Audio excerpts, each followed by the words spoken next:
Greetings and salutations, everybody. Welcome to the best damn movie-related show on the planet Earth, the John Campea Show, coming to you from right here on my YouTube channel. I am, of course, your host, John Campea, and it is an awesome honor and privilege, as it is every day, to have you, our international friends, gather around as we talk about our favorite things in the world, movies, movie news, and all sorts of good things. And ladies and gentlemen, we are graced to be joined by the one and the only Mr. Robert Meyer Burnett. Robert, how you doing today, sir? John, I'm doing well. I mean, there seems to be a lot of excitement in our neck of the woods with TV shows and movies and upcoming shows. I feel like we're having a light shined on us. The sunlight is out. It's warm outside in movie land, and things are looking up. It is a glorious day in the neighborhood, ladies and gentlemen. Hey, by the way, I just want to give a little bit of a heads up. We have obviously not done around here the regular weekly spoiler discussion of Falcon and the Winter Soldier episode 3. Of course, we had a bit of a delay, and I was going to do one on Sunday. You guys know I had a little bit of a health issue last week. And there were some things that came up on Sunday. Everything's good. Everything's perfectly fine, but I wasn't able to do it on Sunday. So what we're going to do, I know it's late, but better late than never. We are going to do the Falcon and Winter Soldier spoiler discussion this afternoon at 4:30 p.m. Pacific Standard Time. That's 4:30 p.m. Los Angeles time. You guys can look up to see whatever time that means in your particular time zone. So make sure you come back and join us for that, and we'll talk all about Falcon and Winter Soldier. All right, guys, listen, we got a few little things I want to remind you guys about. First of all, don't forget, if you want to get your daily fix of the John Campea Show, but you can't always be in front of a YouTube channel, maybe you're driving or at work or something, good news. There is, of course, an audio-only edition available in podcast form, simply called the John Campea Show Podcast. Go to your favorite podcasting app of choice, whatever podcasting app you use. Just search for the John Campea Show, and you should be able to find it there, and go and subscribe to it so it is there when you guys need it. Okay. Here's how today's show is going to go, guys. We're going to break it up into two parts, as we always do. The first half of the show, we're going to talk about some predetermined topics. And then in the second half of the show, we're going to take your live comments and questions. Here's how you get a live comment or question on the show. Just go down to the description of the video, and you're going to see a tip link. Just click on that, or you can enter it in manually at streamelements.com/movieblogtv/tip. You'll be getting your comment or question on the show if it's appropriate for the show. And, of course, you'll be supporting the show at the same time. And all of us here involved with the John Campea Show, thank you guys very, very much for your support. Okay, guys. Before we get into our main topics today, there is a little something to talk about off the top. And that off the top is this. Rob, I've said for a while now that the Disney Plus show, particularly when it comes to Marvel, that I have been most anticipating is Falcon and Winter Soldier. But Loki is right up there. I mean, I love Tom Hiddleston playing Loki. I've been looking forward to this. They announced a Loki series. We got some taste and some teasers of it before. But today they dropped a full-blown trailer for Loki. And I got to tell you, I loved it. I absolutely loved it. It did what a trailer, because this, unlike the other teasers, this one gave us a better idea. I love it when a trailer gives us a sense of, here's the basic idea. They don't give you details. They don't give you tons of insight. Just like, here's the basic gist. So basically what the setup is, they introduced in the trailer, was that when Loki took that Tesseract, it actually broke apart the timeline. And now we've got the TVA, the Time Variance Authority, is stepping in and saying, we need you now. You broke it. You got to help us fix this. Right. And so I love that that's a basic story. And Rob, I'll tell you what else I love about this. I love that in the MCU, actions have repercussions. I love that. Even like a little thing like, hey, it wasn't just a little gag. Oh, Loki, I get the stone back. Ha ha ha. There's repercussions to that. And then Marvel follows through and says, let's look at these repercussions. And I thought that was great. You have Loki given all the slick one-liners that Loki is apt to give. I thought that was great. But I'm going to tell you something else, Rob, that makes it very special for me. I am actually a big fan of Owen Wilson. Owen Wilson has delighted and entertained me during some great times and during some hard times for a long time in his career. Like whether it's High Noon, that's where I really first took notice of him in that Jackie Chan movie. I loved him in that. Wedding Crashers is one of my all-time favorite comedy. I mean, whatever you want to go. I love Owen Wilson. And of course, We don't talk about it. Nobody talks about it anymore. But a number of years ago, there was a really serious incident with Owen Wilson that, led to him being hospitalized, and a lot of questions about his mental state. And it kind of cast a bit of a shadow or a rain cloud over this delightful entertainer. And to see Owen Wilson back, and he has done other things since. Don't get me wrong. It's not like he disappeared. He has done other things since, but I don't know. It just makes my heart smile to sit down and see Owen Wilson on screen again, being delighted and entertained by what he does. So for many, many reasons, Rob, this Loki trailer really was a breath of fresh air. I loved what I saw. Anyway, Rob, you had a chance to check out this Loki trailer. What did you think about it? Dude, like you, I loved it. I mean, first of all, the time variance authority is a wacky concept. I mean, it's sort of like Terry Gilliam's Brazil, yeah, but it oversees the entire omniverse, and it has it has a wider reach than even Kang the Conqueror in terms of different realms. And, I used to say, how are they going to make Iron Man, Thor, and Captain America able to exist in the same universe? I was always wondering, how could the MCU pull that off? And of course, they pulled it off with grand fashion. We can't think of a time when those characters weren't in a movie together. But the time variance authority is out there, man. I mean, you're talking like Adjustment Bureau, you're talking Brazil. I mean, it's a crazy concept. It's a crazy sci-fi concept, a crazy fantasy concept, and it really broadens sort of the scope of the MCU. Yeah. And to add this in to the frothy mix that already is the MCU is taking it in directions that are really exciting to me as a science fiction fan and watching. I mean, they're going for it. And one of the things that I've noticed with WandaVision, with Falcon and Winter Soldier, and now with Loki, is they're really expanding slowly, but they're expanding the mythology of the whole MCU in really broad and interesting ways. And it's kind of happening right before our eyes. And because normally we just kind of saw the world through the Avengers, yeah, and their villains. We don't see the rest of the universe, but now we're getting a glimpse into, places like Madripoor, and now we're going to get the Time Variance Authority, and that there's this big universe of stuff that is happening outside of our Avengers characters that our Avengers characters will only sort of cross over with. And this is like completely bonkers sci-fi out there. And it's from the comics. It's part of the Marvel comic universe. I can't wait for this. I watched this and I'm like, man, this looks delish. Yeah. I can't wait to see it. And it's still, again, it showed us the basic idea, but there's a lot of mystery still left in there. Yeah. Who's that antagonist that seems to pop up in the trailer a couple times? What's the opposing? So there's still a lot of questions, but it gave us a basic idea. Question is for you guys. Did you have a chance to see this trailer for the new Loki series? By the way, we don't even have to wait long. This is coming out in like 2 months. 2 months. June 11th, this thing comes out. What did you guys think about it? Jump on down into the comment section below and let us know your thoughts. Okay, guys. With that down, let's move into our main topics today. And how do we select our main topics here on the John Campea Show? Well, it's really rather simple. You see, you guys come up with our main topics. Whenever you come across a big topic, story, or issue that you think we should make as a main topic here on the show, just go anytime 24/7 over to www.thejohncampeashow.com/contact. Once you guys get there, you're going to see a form. Fill it out with your topic or question. It's totally free. Hit submit, and then maybe, just maybe, you might see your submission featured as a main topic here on the John Campea Show. With that down, let's move into main topic number 1.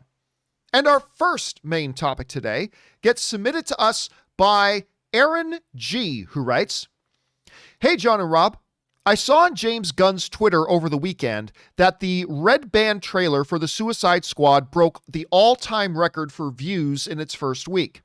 Do you think this indicates that Suicide Squad could be a much bigger hit than even Warner Brothers is expecting it to be?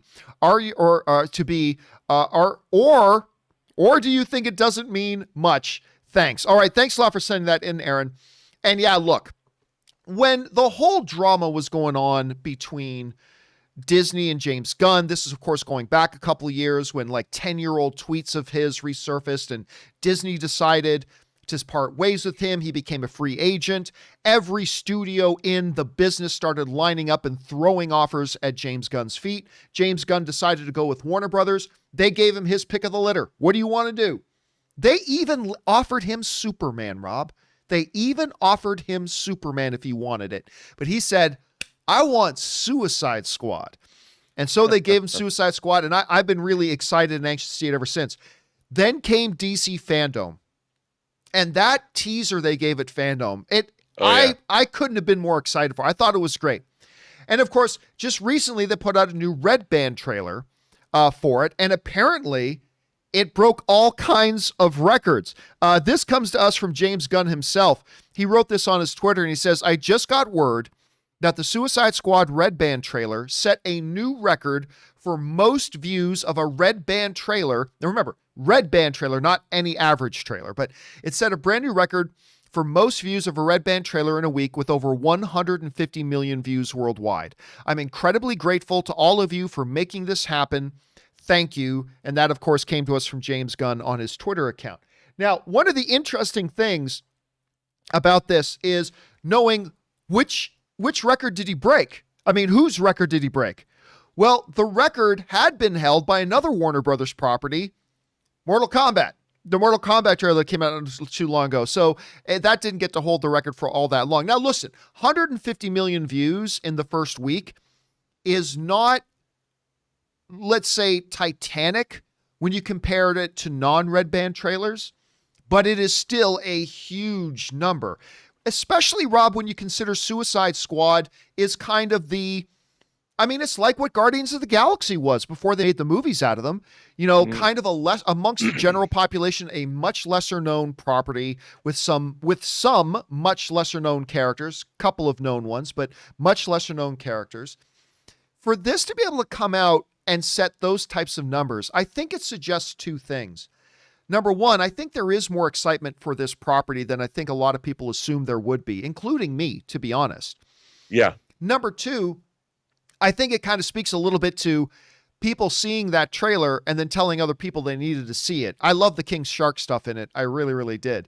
Now, does this mean that, Suicide Squad is going to make $700 million at the box office? No, I still don't think that. I don't think it'll hit Deadpool numbers.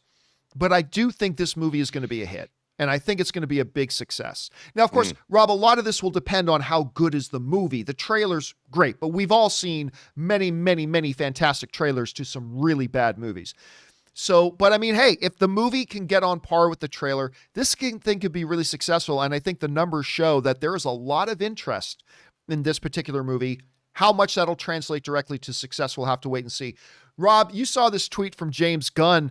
First of all, what do you think about it, like getting 150 million views for a Red Band trailer in its first week? And what do you think, if anything, that tells us about how much people are looking forward to the movie? Well, you watch this trailer and you can't not smile. I mean, look, no one could have put Polka Dot Man and King Shark and all these Peacemaker and all these characters together, I think, except no one would have had the balls to do it except James Gunn. And to see the kind of irreverent tone and the disregard for loss of life and even dick jokes. I mean, it's a frothy mix, John, that I think that we all have to be excited about. And look, I found myself watching the trailer more than once because it was just funny. I thought it was hilarious. And I think that this is the kind of film that people want to see. I mean, especially coming off the year we've had, seeing this kind of irreverent humor. And we already know James Gunn's delivering the goods on this kind of a level. And I think that the cast that he's put together, look, maybe I've set myself up for disappointment, but I have very high hopes for this movie. I'm much more interested in seeing it than I ever was. I think the trailer did a terrific job, and it doesn't surprise me. I'm sure, like me, like you probably, we watched the trailer more than once, and I showed it to Elizabeth. I'm like, this is pretty funny. Like, I want to see this movie. And Starro is in it. One of my favorite Justice League. We got a freaking kaiju in here. I didn't know anything about Starro but of course Starro is one of the wackiest villains the JLA have ever faced. I mean, come on. The fact that he put I mean, what's not in this movie? Well, by the way, I'm seeing a little bit of confusion in the live chat. Like, remember, what James Gunn is saying here is that this is the most watched Red Band trailer. Some people are confusing us, saying, wait a minute, there have been R-rated movies that have had larger, R-rated Yes. movies, but not Red Band trailers. Those are two different things. So just to make sure you understand that distinction. I guess the question is for you guys. What did you think about this news? Like, the Suicide Squad trailer is now the most viewed trailer, Red Band trailer in history, at least in its first week, which is when they count those numbers. Has it done anything for you? Do you think this speaks to how much people are looking forward to this? Yes or no? Jump on down to the comment section below and let us know your thoughts. Okay, guys.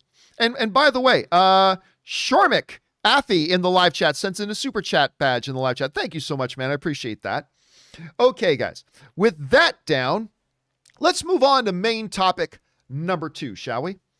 And our second main topic gets submitted to us by Trevor Donegan. Trevor Donegan writes, "Hey, John. Very big fan of the show. Thank you so much, Trevor. I was very skeptical and nervous about Space Jam: A New Legacy. Growing up loving the first one, I wasn't sure. The trailer for it dropped this weekend, and I have to say I liked it. I'm very interested, and it caught my eye.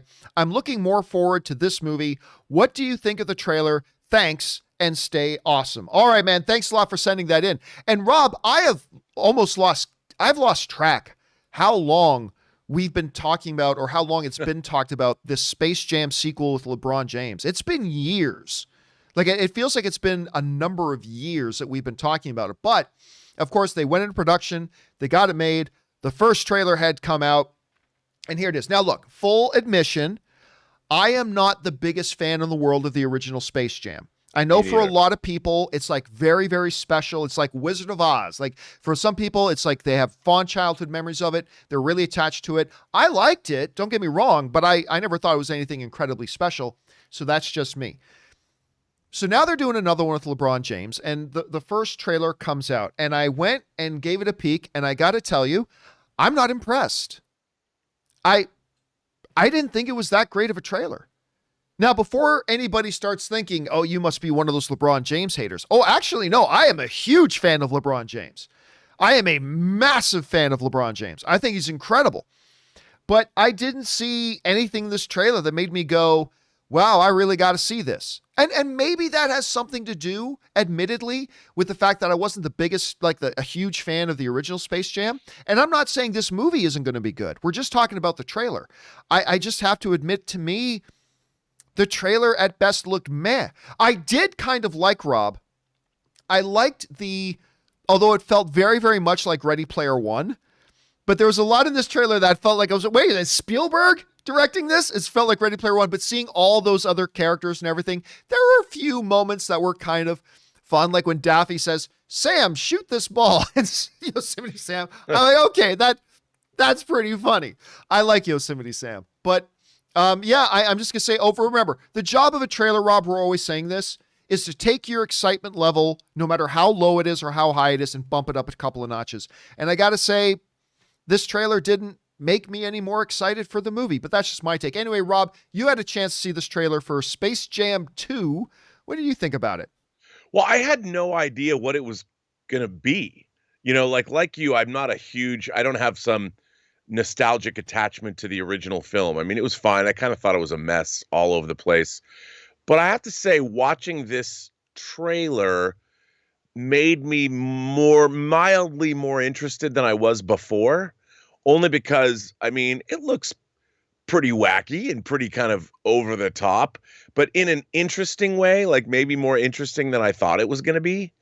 And I have to say that it did make my interest level rise a bit. I'm not saying I'm going to run out and see this immediately, but again, it also put a smile on my face a little bit. Maybe not as big a smile as the Suicide Squad trailer put on my face, but you know what? I had really no interest in seeing this. Now I do. So that's something. Hey, what else can you, that's the best testimony you can give a trailer. When you look at a trailer and say, I wasn't interested in this movie and now I am. Yep. Trailer did its job. And you know what? I'm seeing online a bunch of people actually really enjoyed that trailer. I think I'm in the minority here. I just didn't think it was that good. It didn't make me interested in seeing the movie, but for a lot of people it did. For you, it clearly did. Question is for you guys. Did it make you any more interested in seeing Space Jam 2? What did you think of this trailer? Did it live up to your expectations? Did you have no expectations? What are you guys thinking? Jump down into the comment section below and let us know your thoughts. Okay, guys. With that down, let's move on to main topic. What topic are we on? Main topic number 3. And our third main topic today gets submitted to us by Kevin Finn. And Kevin Finn writes, "Hey, John and Rob, how about that damn Black Widow trailer?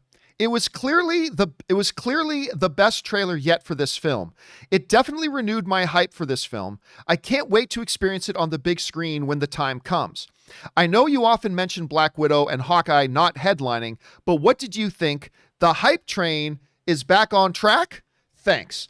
All right, thanks a lot for sending that in, Kev. And yes, there has been, and Rob, you know, we were talking about this a while ago, like with the delay of Black Widow, the Black Widow marketing machine was already in full push for its release date. Then it started back up again for its other release date. Then they got pulled again. So they had basically, you know, blown their proverbial load trying to get all the marketing out there and stuff. And we talked, I remember a while ago about, you know, when it does come time to put this movie out, are they going to put together more trailers? Because they thought they were done having to make trailers. They thought they were done having to make trailers for this thing. Au contraire. Au contraire, indeed. They put together a new trailer. And I got to tell you, I thought this trailer was the best one yet. I thought this trailer for Black Widow, this one that they put out now, was absolutely the best one yet. And because it felt more character focused to me.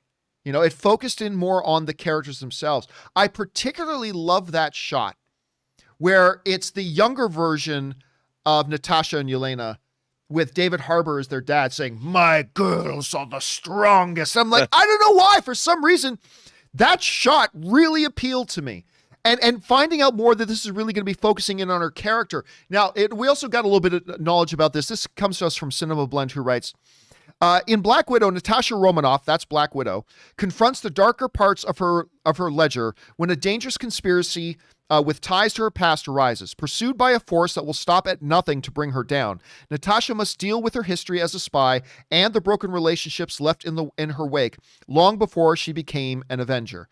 Directed by Kate Shortland and produced by Kevin Feige, the movie stars Scarlett Johansson reprising her role as Natasha Romanoff. Florence Pugh stars as Yelena, and she looks great in that, by the way. David Harbour as Alexei, aka Red Guardian, and Rachel Weisz as Melina. That, of course, comes to us from Cinema Blend.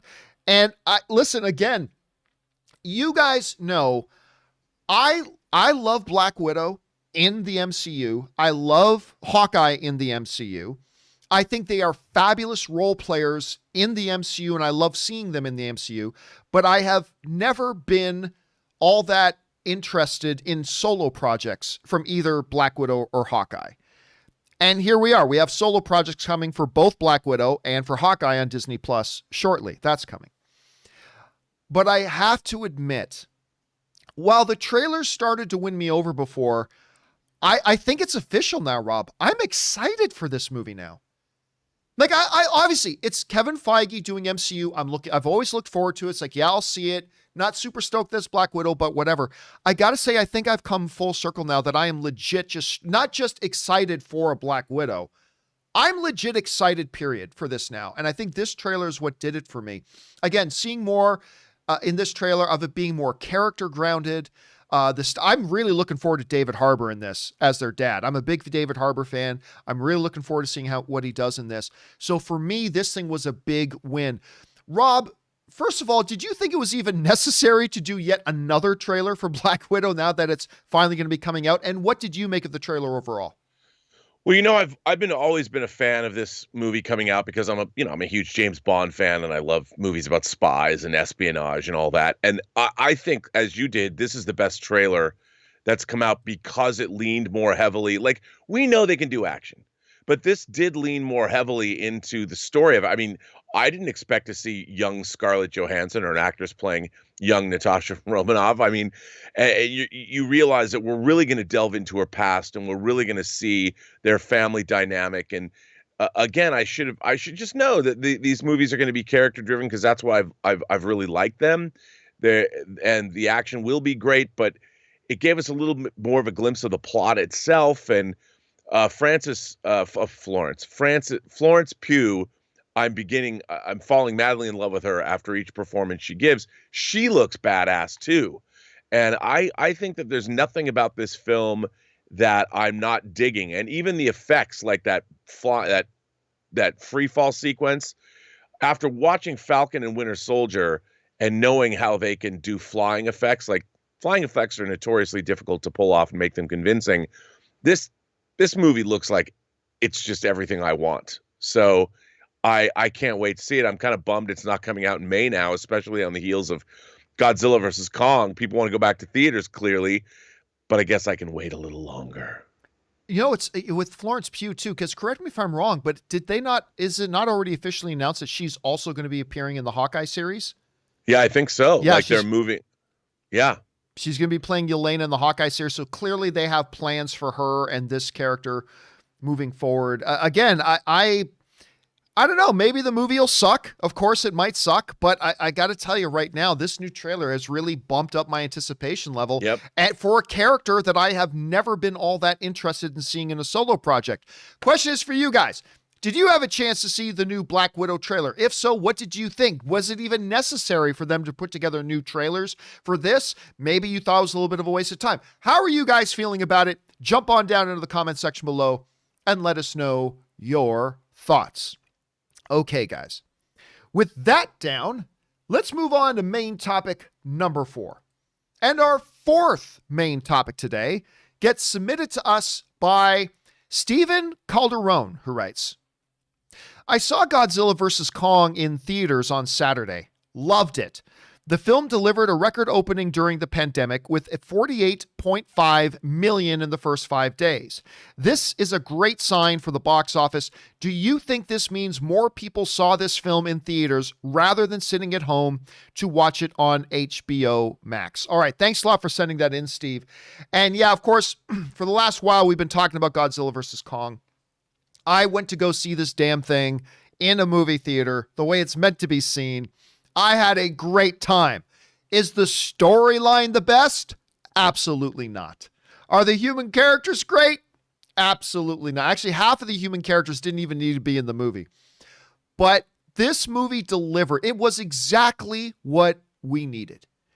It was this big screen, big spectacle, Godzilla fighting Kong. Multiple battles, by the way, which, you could kind of get a sense from, because in the trailers, you see them fighting in the city, you see them fighting on an aircraft carrier. So it ain't just one Godzilla versus Kong fight. It's multiple fights. Plus we see them fighting other monsters at the same time.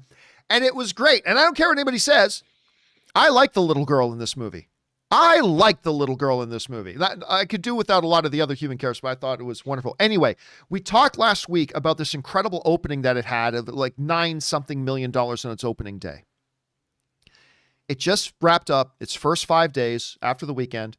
The official weekend number is about $38-point-something million. Its first 5-day opening is $48.5 million. $48.5 million. Let's put this into perspective, shall we? Godzilla King of the Monsters, with no pandemic, with no limited seating in theaters, and with no free option to watch on TV in your little hobbit hole on your television.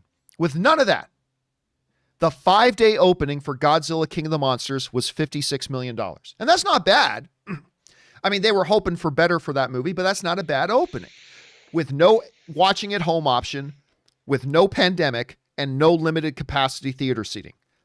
5-day, $56 million. Godzilla vs. Kong, where people had the option to just sit at home and watch it if they wanted to, where there are people still really nervous about going out to theaters, understandably. There are people still nervous about going back to theaters because of the pandemic. And even if they wanted to go to the theaters, a lot of people, I've got friends of mine, Rob, weren't able to see it this weekend because when they were free to go see it, the show times are sold out because of limited capacity. And it made like less than $8 million difference. Now, this is not a great sign for Godzilla versus Kong, nor is it a bad sign for Godzilla King of the Monsters. What this image right here, I think what this tells us is that people are excited to go to the movies again. People are excited. And Rob, let's not pretend like Godzilla versus Kong is Avengers Endgame. Let's not pretend like Kong Skull Island or Godzilla King of the Monsters were any like big monstrous box office hits. Right. This is Godzilla versus Kong. This to me, more than anything else, definitively ends the argument that do you think people are just dying to get back to the theater? I think so. I think people are dying to go back. It's going to be really interesting to see once some of these others start opening up. And by the way, nobody's talking about Nobody, but Nobody didn't do bad for a little low budget indie little action film. And by the way, that movie is fantastic. If you haven't seen Nobody yet, go see Nobody. But Rob, I think these results for Godzilla versus Kong do two things. I think they're incredibly encouraging for the studios. And I'm not going to lie, Rob. I think today there are discussions going on right now in the corporate hallways of Disney about going back and changing their mind on how they're going to release Black Widow. I'm not saying they're going to not do the $30 premium release. I'm not saying they're not going to do that, but I guarantee you right now at Disney, they're having discussions.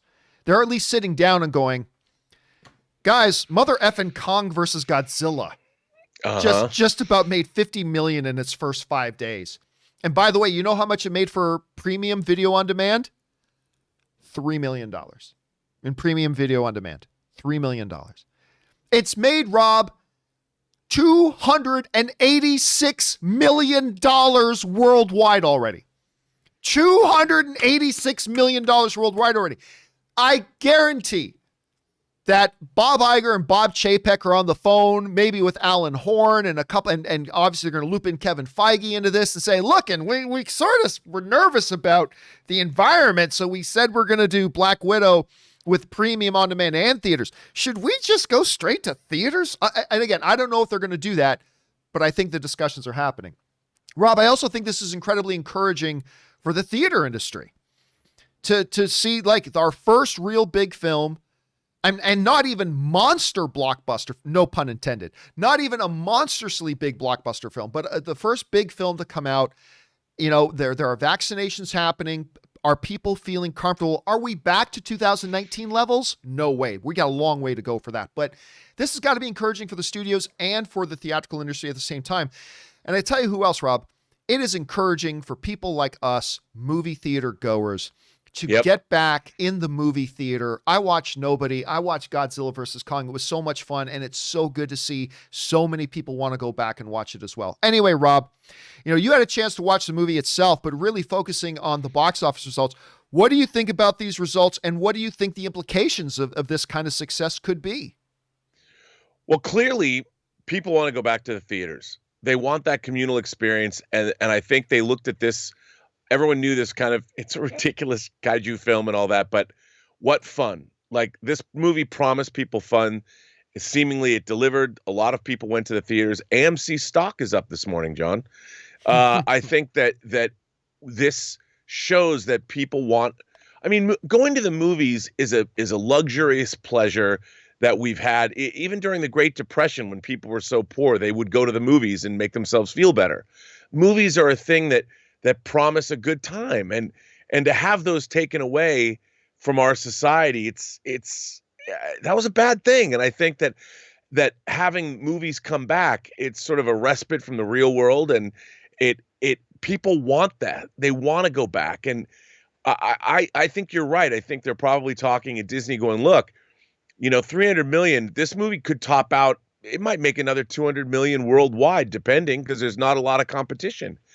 And if this movie during a pandemic still, when not everyone's been vaccinated, if this could top out at $500 million, that's a lot of money. And that adds that value that a theatrical release gives to a film. And I think it's really important. And I think that these are really good numbers this movie put up, especially considering where we're at right now. I mean, imagine if we weren't in a pandemic. This might have shattered all the MonsterVerse box office records or the numbers of the last three films. This could have been, this could have made $100 million. So, if they, obviously we're not getting Black Widow until July, but that's 2 months, 2 more months. Oh, actually it's 2.5 more, almost 3 months until it opens. So the world could be even in better shape then. More people vaccinated, more people going to the theaters. So it could be a big deal. I think all in all, this is pretty much a win for everyone. And I think as far as Black Widow is concerned, it bodes well for its theatrical numbers. I mean, I wouldn't, right now, knowing what I know, I wouldn't put it up on Disney Plus yet. I'd make it go theatrical only. And then put it up on Disney Plus later and get the benefits of both worlds. Here's an interesting thing. Now, there are so many asterisks you have to put beside this fact I'm about to mention. Many, many, many, many, many asterisks. This is just a great, interesting factoid anecdotally. So let's look back for a couple of different Warner Brothers projects. Godzilla vs. Kong and Wonder Woman 1984. Wonder Woman 1984, they said in its first week, had 2.2 million views. 2.2 million views on HBO Max. Okay. Godzilla vs. Kong. We'll take the international numbers out of it, and we'll just look at the North American numbers in its 5-day at 48.5. With a national average ticket price of $10, that includes the primes time screenings and the low, cheap matinee screenings and everything. The average ticket price in the United States is hovering around $10. That, Rob, means 4.8 million people went to go to the theater to go see this. And that's not counting the rest of the world. That's only counting the North American box office. 4.8 million people went out to go see this thing, while just the ability to sit at home and watch it, 2.2 watched Wonder Woman 1984. I don't think that says anything great about Godzilla vs. Kong. I don't think that says anything negative about Wonder Woman 84. I think that just, again, kind of anecdotally, kind of points to people love the movie-going experience. And I think that speaks to that. And so, I don't know, Rob, we've got other films upcoming. Now, Godzilla vs. Kong was really the first out of the gate here. I mean, yes, Raya and the Last Dragon, and yes, a while ago there was Tenet, but this is really, with the people starting to get vaccinations, this was the first one out of the gate. Do you think this is an indicator of how things are going to be? Or do you think, being the first one out of the gate, Godzilla vs. Kong had a little bit of that extra advantage that people were just dying to get back? I don't know. What do you think we can now expect from other theatrical releases in the next 3, 4, 5 months?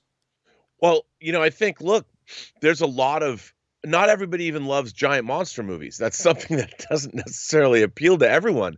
I think this is an indicator. It's sort of a bellwether as to all big budget films. I mean, we got some really good stuff coming into theaters, whether it's Black Widow, whether it's Fast and Furious, whether it's Dune. There's a lot of really high ticket marquee items that are coming our way theatrically. And I think this really does bode well that people are going to want to see these event pictures that at least deliver. I mean, this movie isn't even like high art. People are like, I just want to see the monster fights, and they went and people seem to be enjoying it, and it plays well on the big screen and big and loud and puts a smile on your face. And I think that, look, I can't wait. I mean, I didn't go to the theater and I was bummed out I didn't go. I get my vaccination a week from tomorrow. So good on you. Good. Yeah, I can't wait to go, I guess, risk-free or as risk-free as you can be into a theater and see a film. Because John, I've been to a movie theater in almost 14 months. I can't believe that. Yeah, I'm getting my second shot. I'm getting my second vaccination in 2 weeks. The Pfizer, I got the Pfizer variant of it. And just, so Anna and I are actually talking about maybe taking a trip to Vegas because she gets her third shot the same day, or her second shot the same day I do. So anyway, guys, question is for you. Godzilla versus Kong. Remember, keep this in mind. About a month or so ago, they were estimating 20 to 25 million for the first 5 days. It's come close to 50. It's going to cross 300. Rob, you were pointing this out earlier. It's going to cross 300 million worldwide today.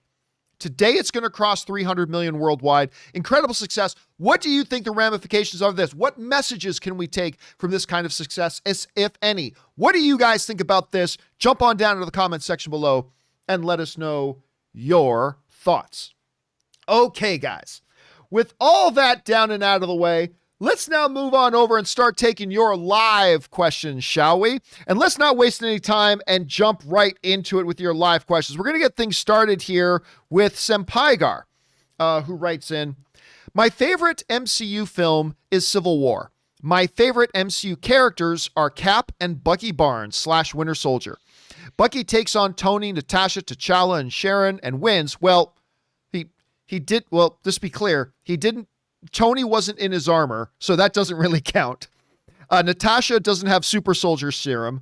Neither does Sharon. He had to run away from T'Challa. So let's just be clear on Bucky's win-loss record, shall we? Let's be clear on his win-loss record. Anyway, watching Tony say, do you even remember them? Bucky, I remember all the means more now. Rob, that is a great point that Sempaigar brings up because, you know, the biggest struggle and obstacle for Bucky right now is his own guilt, his own struggle. Like, this is the stuff he's shaking with more. And you're right, that now that we've seen a few episodes of Falcon and Winter Soldier and what he's dealing with, as we reflect back on that line now, when Bucky says, I remember all of them, it really makes it even heavier now. What do you think about that?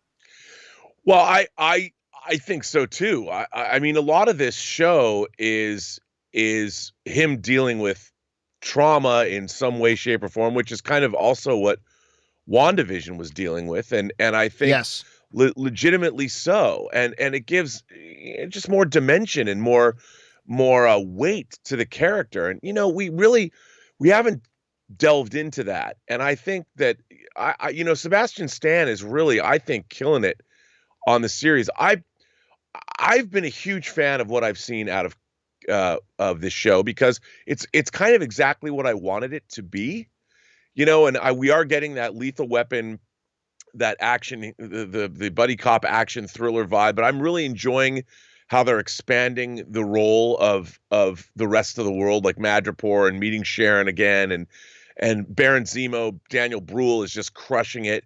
But at the heart of it all, they're not forgetting that it's Sam and Bucky's show.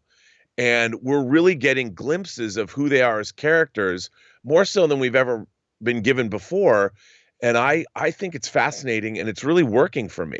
Look, I really should share this. I should save this, I should say, for our Falcon and Winter Soldier spoiler discussion a little bit later today. Don't forget, guys, that's at 4:30 p.m. today. Make sure you come join us. But can I say one thing that is just drove me nuts about the latest episode? Here's the thing that drove me nuts about the latest episode. And this speaks to a little bit of inconsistency in the show. Okay. Sam Wilson walks into a bank. Little banker, I know you. Oh, you're the Falcon from the Avengers. Sam Wilson walking down the street and a little kid. It's Black Falcon. I thought that was really funny, by the way. It's Black Falcon, blah, blah, blah. Yet a crime lord, well-versed in what's going on in the world, is standing right in front of an Avenger and has no, I'm Smiling Tiger. I'm the rapper. What? Nobody in that club recognized, oh, look, it's Sam Wilson, the Avenger. Nobody recognized, all of us, like, he's walking down the street and everybody knows who he is. Suddenly, though, nobody can recognize him. I thought that was so dumb. That part drove me crazy. But anyway, we'll talk more about that on the spoiler discussion a little bit later today. Let's get back over to your questions, shall we? Next one up comes to us from Caleb, who writes, I think a 45-day window is a good balance for theaters and studios. Endgame made 95% of its domestic box office in that time, and most people, I think, wouldn't wait 7 weekends on a big film. P.S. What's Regal's recourse if Warner Brothers reneges? Can they sue for lost profits? Well, first of all, just going to the whole idea about the 45-day window, I agree.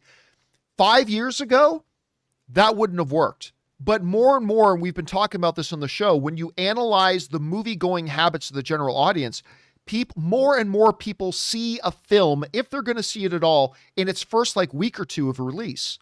Very small percentage of the movie-going audience sees it in its fourth, fifth, or sixth week. It's a much smaller number. So actually a 45-day window, well, maybe a little bit on the short side, is still within what I believe to be acceptable parameters. As far as what is Regal's or AMC's or any movie theater's recourse if Warner Brothers reneges, like they say, when Warner Brothers or any studio puts a movie in a theater, they sign a contract that basically states, the studio says we will not make this movie available on public home viewing for X number of days. That's a contract. If Warner Brothers or anybody then violates that contract, then it'll be the same repercussions for anybody violating a contract. They could be massive. And something especially when you're dealing in a business with such high stakes, the ramifications for somebody like a Warner Brothers or a Disney or a Paramount or anybody that breaks that contract would be financially severe. And that's why they're constantly negotiating so hard to come to the agreements that they come to, because once those agreements are signed, you got to honor them. And it's done on a per film basis. But once those deals are signed, the ramifications would be pretty severe, Caleb, if that were to happen. All right, next up. Benjamin Mason writes, Godzilla vs. Kong was so epic on the big screen. Watching this movie on a TV would just not hit the same. Honestly, I didn't even mind the human characters in this. They weren't the focus, and it really helped give context for the monsters for me. I really enjoyed it, and I really enjoyed it too. Now, I had it on my television this weekend as I had some family over for Easter, and, my brother-in-law hadn't seen it yet, and it was still good, but it was not as good of an experience as compared to watching it on the big screen. So it is definitely something to go see, and I got to tell you, Benjamin, yeah, is it going to win any Oscars? Nah. Is it Shakespearean level writing? Nah. But I had a damn good time. I'm glad you did too. All right. Jared's Reviews writes, 1 of 2. Hey, John. Hope everyone is having a great day. I have 2 questions that are each separated into its own part. First question is, I am going to see Godzilla vs. Kong today. This was written on Thursday. But since it's also premiering on HBO Max, when are we able to start openly talking about the movie on your channel? 1 week, 2 weeks, 1 month? Just curious for other HBO Max movies like Mortal Kombat and Suicide Squad when they eventually release. All right. Normally, we don't talk spoilers until a movie is done its full theatrical run. But for movies like Godzilla vs. Kong, which are also available for home viewing, so a lot more people have the ability to go and watch it, I'm going to say in 1 week. 1 week we can start talking openly about it, because if you want to see Godzilla vs. Kong, you have options to see it. So I'm going to say 1 week on that, Jared. And part 2 of 2, second question is, what do you think are the chances we get a new Justice League movie? This is interesting, Rob. What do you think are the chances we get a new Justice League movie announcement in 5 years? So not a movie being released in the next 5 years, but an official confirmation that Warner Brothers is developing a Justice League 2 or revamped Justice League. Thanks, and glad to see you are officially moved in and finished that hard work on your backyard. Well, thank you so much for that, man. I appreciate that. And Rob, that does become a big question right now. With the status of Warner Brothers, I mean, we got Black Adam coming, we got Suicide Squad coming, we got that Green Lantern project coming, we got a lot of things on the go. I'll go so far as to say this, Rob. I would be shocked if we got to 2026 and didn't at least have an official announcement about the next iteration of Justice League. I'll be shocked.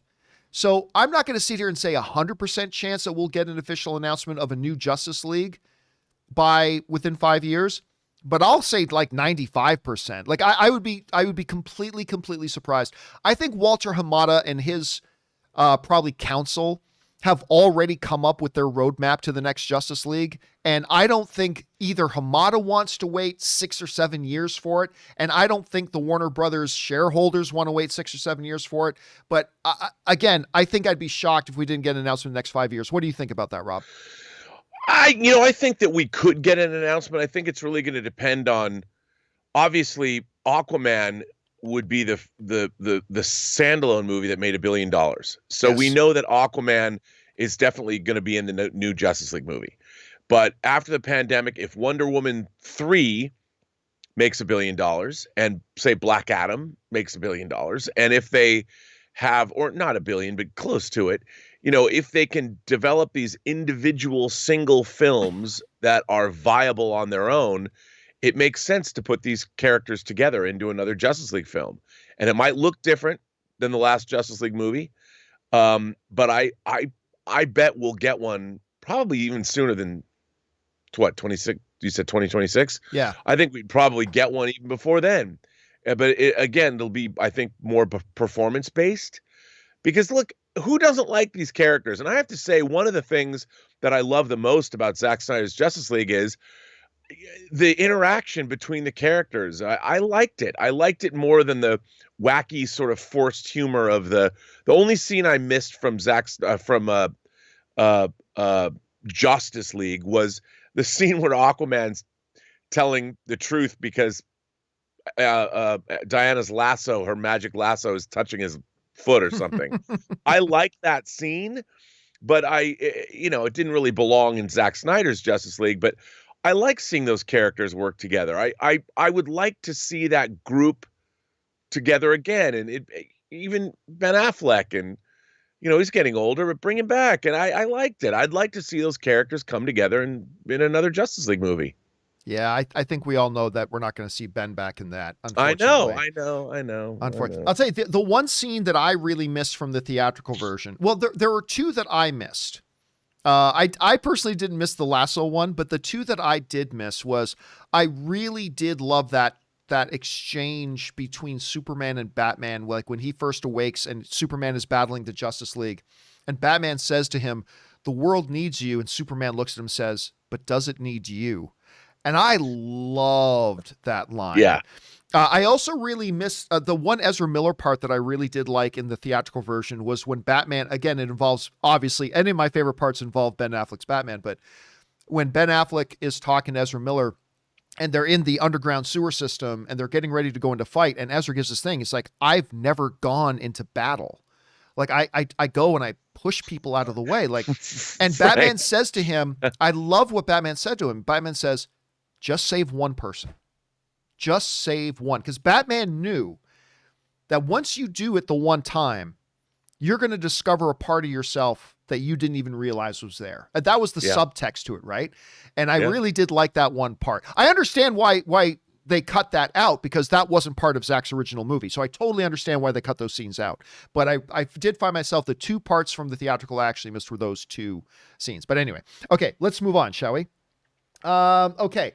Calvin Severo writes, "Hey, John, about those movies coming back after years after release, what happens if it passes a milestone like Harry Potter 1 and it triggers some actor's bonus's breakpoint? Will he or she get paid, or is bonus just for the first one? Thanks and all the best." That's a great question, Rob. I think one of the things you have to understand is, like, literally every contract is unique. There will be many things about all the contracts that are standard, but every single contract, because every contract has to be individually negotiated, may have a few little finer points and differences. My assumption here, Rob, tell me what you think about this, is that basically speaking, yeah, if you're an actor in, Gus's Fart Machine, the movie, and you have in your contract that if this movie breaks $200 million at the box office, I get a $500,000 bonus. And Gus's Fart Machine makes $199 million at the box office. So you don't get your bonus. 10 years later, there's this big cult-like revival of the film, and they decided to put it out theatrically again. They do a quick 1-week re-release, and it makes that extra $1 million. It crosses the $200 million threshold. My understanding is then, yeah, unless the studio specifically negotiated something into the contract that bars it from subsequent releases, then I think generally speaking, yeah, those actors would be entitled to whatever bonuses get triggered by certain milestones being hit. So I would say, yes, Rob, you're a little bit more closely connected to that, but how do you think that would work out? I think you're absolutely correct. I mean, unless the contract is somehow not that specific, or it is what it is. On a re-release or something, if you hit a certain milestone, it still counts as far as the theatrical release. It's not, you wouldn't be like, well, a re-release doesn't count unless, of course, it says that in the contract. That's why it's so important. My old adage, you don't get what you deserve, you get what you negotiate. You have to be really careful in terms of whenever you're negotiating something, exactly what your contract says, because I'm a big believer in that. Just put it down on paper, so you can't argue what we thought of when we were coming up with this idea. It's right there. So you've got to be very, very specific. And if it says, hey, if it makes your example, $200 million, you get a bonus. It doesn't matter whether it was a re-release or not. Anything theatrical, if that's what it says in the contract, you get money. Oh, quick story to what you were just saying.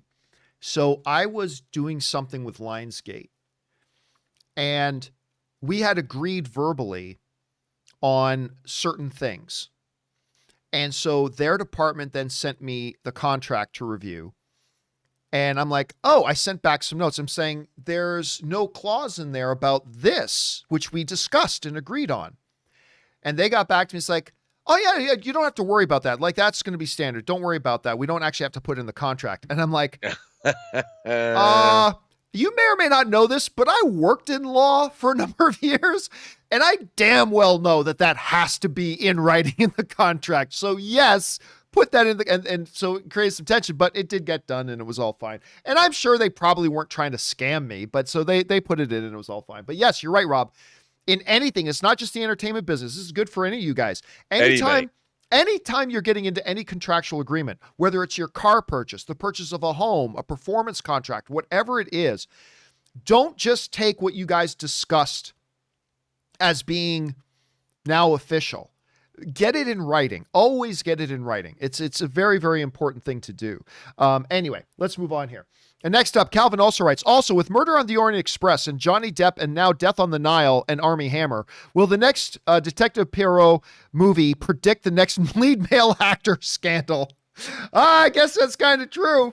You go back to Johnny Depp being in Murder on the Orient Express, Armie Hammer in this. I mean, maybe, I don't know, maybe Kenneth Branagh is cursed, man. Maybe Kenneth Branagh is cursed. Any actor that appears in one of his movies now are going to be destined to get some kind of massive scandal. Good observation, Calvin. All right. Charles Richardson writes, I feel like nowadays some critics judge a movie not on story or character, but on the movie's message and if it fits their perspective. It's no wonder some movies have overt messages that supersede story or character. Do you agree? And how can films change? Well, I mean, here's the thing, Charles. You have to remember, do some critics do that? Oh, I'm sure there are some that do. But do average moviegoers do that? Oh, you bet your ass. There are some average moviegoers that do that too. And you got to remember that at the end of the day, like, film critics are, at first and foremost, they're film fans. And all of us, listen, movies are experiential events.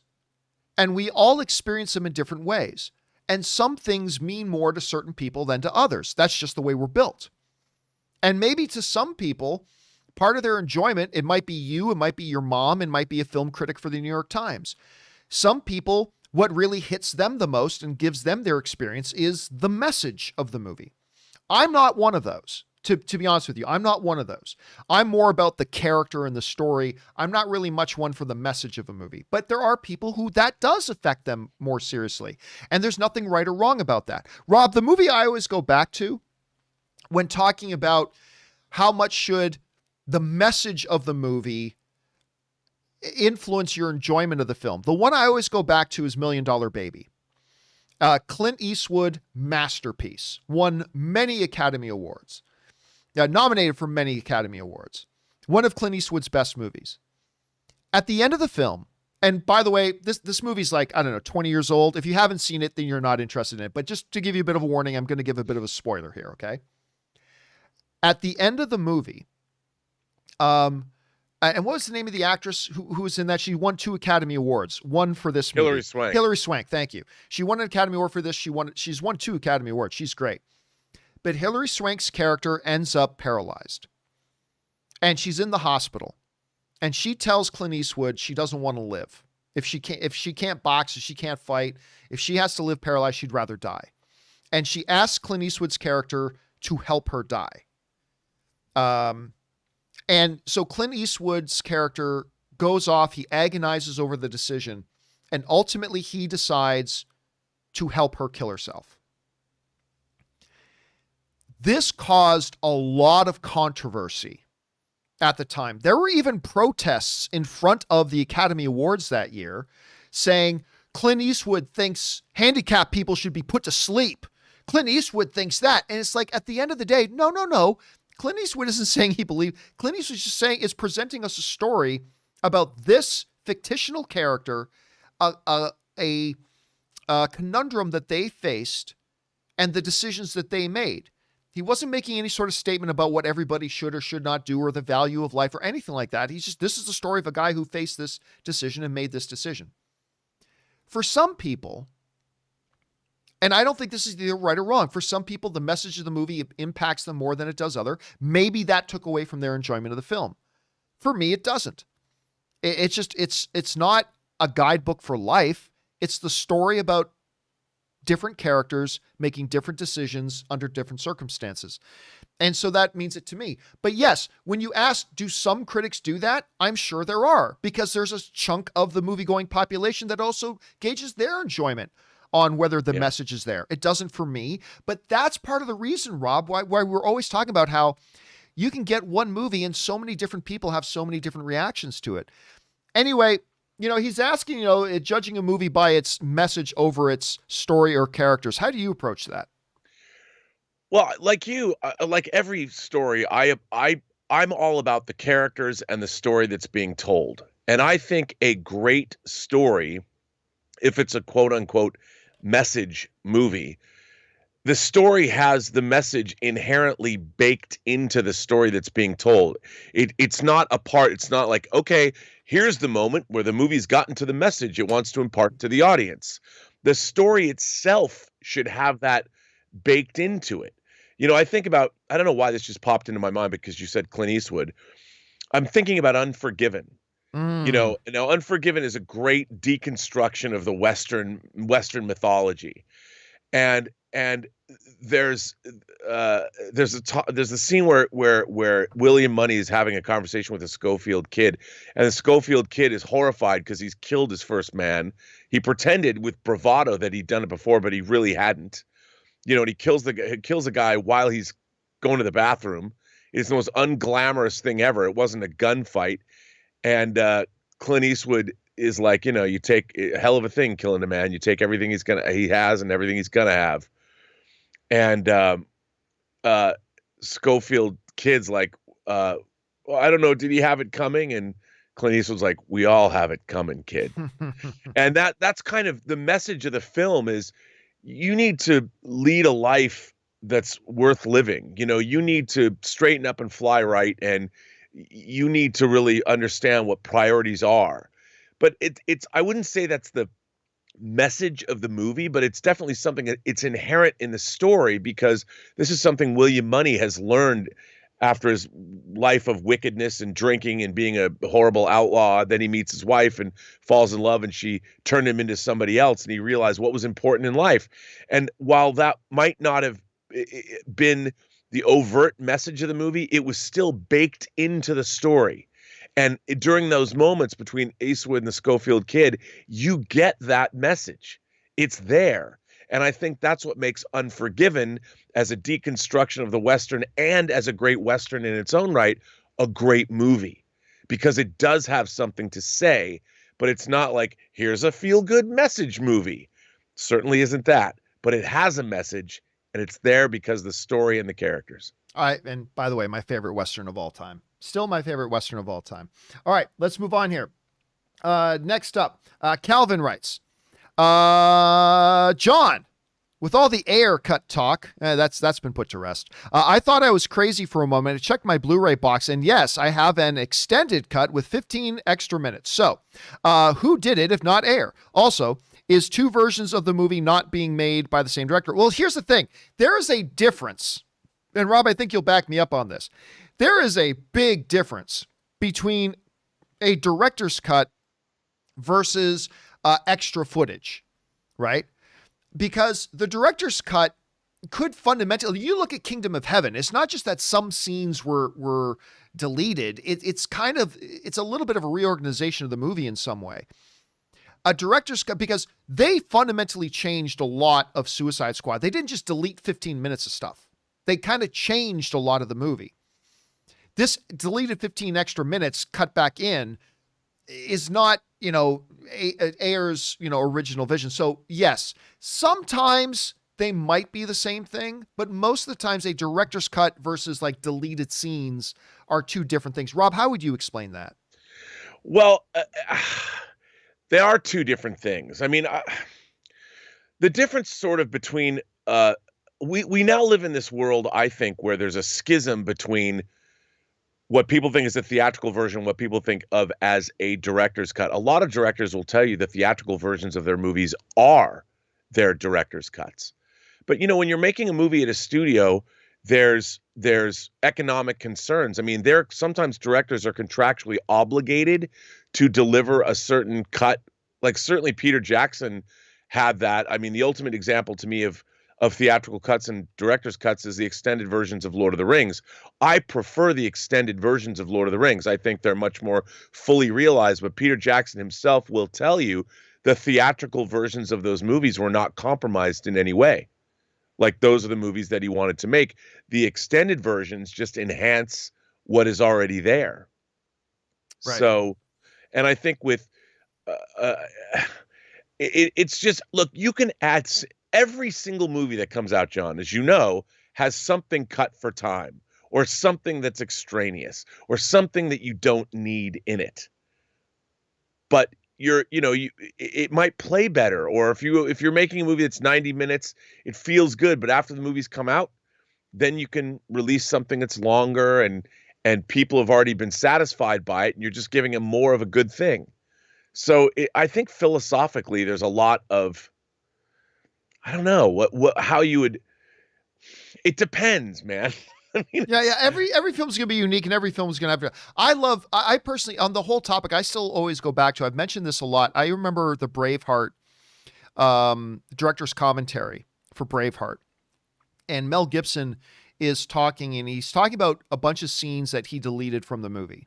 Yeah, and he compared it to. He says deleting a scene out of your movie, editing a scene out of your movie is like killing one of your children. He said it's like you have put years into planning those scenes. You put hundreds, if not thousands of man hours into building sets and designing the costumes for them and getting the dialogue right for it and then getting the crew together to shoot those scenes. And now you just cut it out just with 1 second decision. You cut those out of the movie. But he says, at the end of the day, you have to sit back and say, what makes for the better overall movie? Yep. Did this scene that I'm looking at right now, does it introduce any new information that's needed for the story? Does it have information in it that's already been given in the movie? Does it push the narrative forward?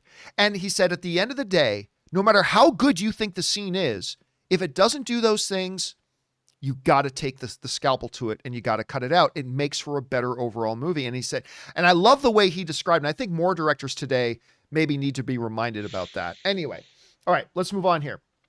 Calvin writes, last one, John, I just watched Godzilla versus Kong. About 40 minutes in, I fell asleep. I woke up on the credits, so I returned to minute 40 and started watching again. 5 minutes, and I was on Instagram with the movie's background. How the maid this boring? Listen, again, Calvin, all film is subjective, man. You had an experience with it and you found it boring, and I respect that. I just got to tell you, I had a totally different experience than you did. My experience was I was smiling ear to ear. I was bouncing in my seat. I was just having a really, really good time. And by the way, Rampage, Predacon sends in a super chat badge in the live chat. Thanks, Rampage. I found myself bouncing in my seat. I was having a great time, but you didn't. And that's okay. It's too bad you didn't have the same experience I did. Calvin writes, until that, this is 2 of 2. Until half of the movie, Godzilla shows once for 5 seconds. That's not true. They had their first fight pretty early in the movie. Godzilla and Kong have their first fight pretty early in the movie. Anyway, until half the movie, Godzilla shows for 5 seconds. After that, he's just people talking for years with 3 really good fights. But the movie really The movie really is people and Kong with guest Godzilla. Also, really unfulfilling end for Godzilla. Hope Mortal Kombat is better. Again, like I just said before, I'm sorry that you had that experience. We all experience movies in different ways. Nothing wrong with your perception of it. I'm just telling you my experience was different. I had a blast watching this movie. Absolute blast. It is true, though, Rob, that the movie really is more King Kong's movie. It is Kong's movie. That's for sure. But I thought everybody was well represented in it, other than the human characters. All right, Paths Unwritten writes, Guten Tag, Superman. I am Stefan Wolf. Would you like a Havenswein and a Bratwurst? Wonder Woman loves our Wiener Schnitzel and a Jägermeister. Now prepare to die.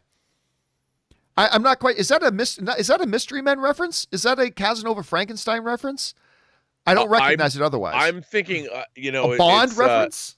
Now I keep thinking Princess Bride, but Und Bratwurst, Wonder Woman loves our Wiener Schnitzel and the Jägermeister. I don't know. Maybe that's a Casanova Frankenstein thing. I'm not catching it. Anyway, Mr. Mystery writes, just saw Godzilla vs. Kong. While it was a little cerebral for my taste, I'm just glad Hollywood has finally produced a blockbuster Martin Scorsese can admire cinema. I don't know if that's sarcasm. Not a completely cerebral kind of movie. Godzilla vs. Kong. Not completely cerebral, but I'm glad you enjoyed it, Mr. Mystery, on any level. BK Dan writes, hey, John, no comment. Just hoping that you feel better. Sending good vibes. I appreciate that, BK Dan. For those of you who don't know why people keep wishing me well, it's because I found out I developed what's called a deep vein thrombosis, which is a DVT, which is a blood clot in your leg, which causes a lot of pain, but can become serious if the blood clot then travels to your lung. It becomes a pulmonary embolism. That can be very, very serious. Fortunately, I did go to the hospital when I realized I was having a lot of pain in my leg. I've been on medication. I haven't been taking these syringes and sticking needles in my own stomach twice a day. That hasn't been fun. But apparently, by the way, guys, the message for this is this. My doctor told me, and Rob, you and I were talking about this. My doctor told me that one of the things that causes these a lot is people who go like on long car rides and never get out to stretch.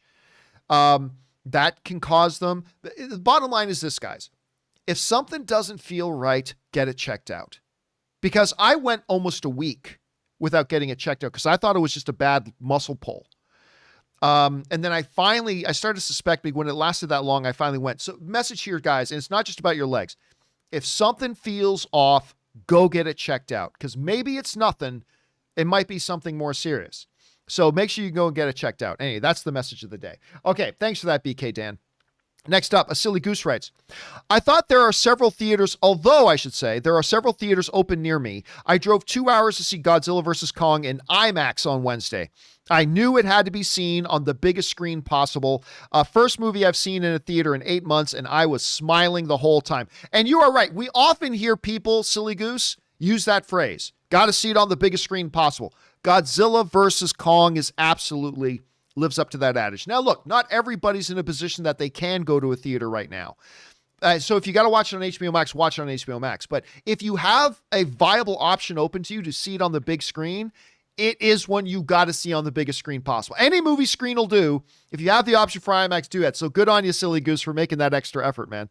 All right, next up. Ryan Lohner writes, I just had someone say to me, Barry obviously already traveled to the future and knew he and Iris were going to be married. What kind of Flash fan are you? My days of not taking these people seriously are certainly coming to a middle. Yeah, I got to tell you, Ryan, that is the most fucking ridiculous thing anybody could have possibly said to you.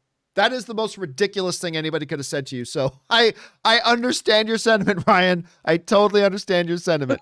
All right, next up, Joseph L. writes, in honor of opening day, what are some of your favorite baseball movies? I'm not actually a big baseball fan, but a few of my favorite are League of Their Own. There's no crying in baseball. Major League, Field of Dreams, and Bull Durham. Actually like all those movies. For me, Rob, I might have to say The Natural. As the ball flying out. Certainly a League of Their Own and a League of Their Own 2. I love both those movies. I might go Natural. If you had to say, Rob, what is your favorite baseball movie? Well, The Natural's up there. But I love Bull Durham. Oh, Bull Durham's great. I mean, in terms of a movie that is about the spirit of what baseball is and all that, I love Bull Durham. By the way, RWA Keefe sends in a super chat badge in the live chat. Thank you, RW. Appreciate that, man. Appreciate the support, dude. Appreciate that very much. All right. And by the way, Timothy Platt puts in another good one in the live chat. Sandlot. That's a great one too. Good call on that one, Timothy. Very, very good call on that one. All right. Next up, let's go to Boris, who writes, "Hey, John, what was the last midnight screening that was the most advanced screening there was? Up until the pandemic started, we've had them in Australia. Got to see all the Star Wars movies, Avengers Infinity War and Endgame. They're the best experience." And Rob, we've been talking for the last week or so about, remember the midnight screenings. And really, in the history of movies, midnight screenings had a relatively short life. Like, I don't remember midnight screenings before Phantom Menace. Because I think for me, the first midnight screening I went to is like, oh my gosh, it opens on Friday, but I could go Thursday at midnight. Phantom Menace was the first one I remember. There may have been some before that. But then, a number of years ago, instead of midnight, it would come out Thursday at 11 p.m. and then 10 p.m. And now you can get like a 6 p.m. screening on the Thursday. I don't remember what the last movie was where midnight was the earliest one you could see, but I don't remember. I do miss going to those. I mean, I hated getting up for work the next day. I totally hated getting up for work or for school the next day, but those were fun experiences. But I must admit, if I could choose right now to have midnight screenings back or keep it the way it is today, that actually you can go Thursday at 7, I probably would keep going to Thursday at 7, to be honest with you. Rob, I don't see these midnight screenings ever coming back. Do you? No, I mean, I think that it's become a new industry standard to have that sort of, call it preview night, for people that really want to go see it. I mean, here, I really enjoy either going to dinner beforehand or going to see a 7:00 show of the new movie, then going out to dinner and drinks afterwards and discuss it. And then I can still get to bed by midnight and have a regular work day the next day. Because usually the next day we'd do a show like this and talk about whatever movie we saw. And it's better to be frosty so you can talk about it and really be on your game than it is to be like, oh, I'm tired, Yeah. Especially if you loved it and bring the enthusiasm with you. All right, next up, Boris writes, also, up to Wonder Woman being bulletproof or not. We're still talking about Wonder Woman being bulletproof. It bugs me because I don't understand how she can take a headbutt deep into the concrete, have a bell tower crash on her without a drop of blood, but not be bulletproof. Aquaman tanked a grenade. So, well, it's not just DC. Let's look at Captain America. Captain America in the MCU, he takes, remember, Thanos beat Hulk. He beat up the Hulk. All right. Captain America took full-on shots from Thanos that you would think would have just instantly turned him to dust or split every fiber of flesh open, crushed his skull, but he didn't. Captain America has been thrown through brick walls and just took a second to catch his breath. He's been punched in the face by Thanos. He's taken all this stuff, but he's not bulletproof. You shoot Cap with a gun, it's going to pierce his skin. Even though that makes no logical sense. If there was a biological being that could take a punch to the face from Thanos and not have his brain splattered all over the place, you would think he could take a bullet. But Captain America can't take a bullet. He's not bulletproof. He can heal from it faster than most people, but he's not bulletproof. So it's not like that kind of inconsistency is only married to DC. MCU does it too, but it's for the sake of the comic stories. It's for the sake of the comic story, Boris. All right, next up. Casey McNatt writes, 1 of 3. Hey, John. Well, I did it. I went back to the movies. Not only did I end my day off with Godzilla vs. Kong, I also saw Nobody, and Nobody is awesome. You got to see Nobody, guys. It's so much fun. Great film as well.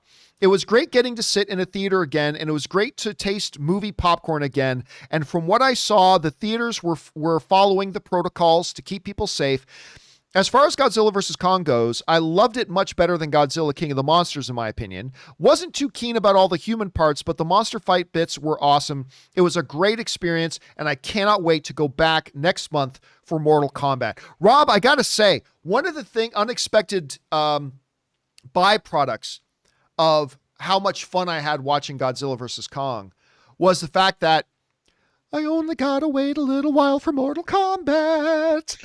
I was like, after watching on the big screen and just thinking, oh my God, I'm going to get to sit in here again and I'm going to get to watch Sub-Zero and Scorpion stabbing each other with their own frozen blood.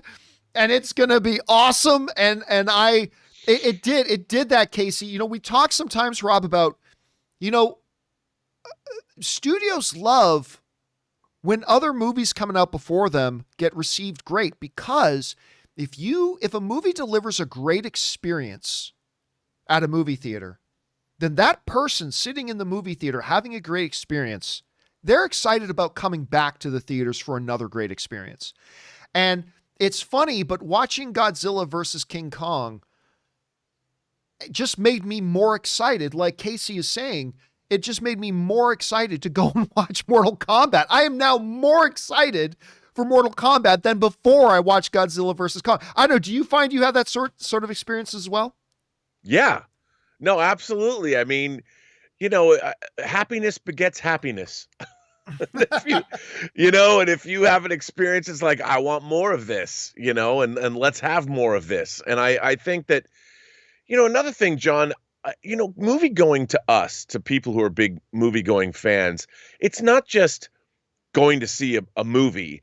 There is an inner, I don't know, call it serenity, a feeling of just warm goodness that we have.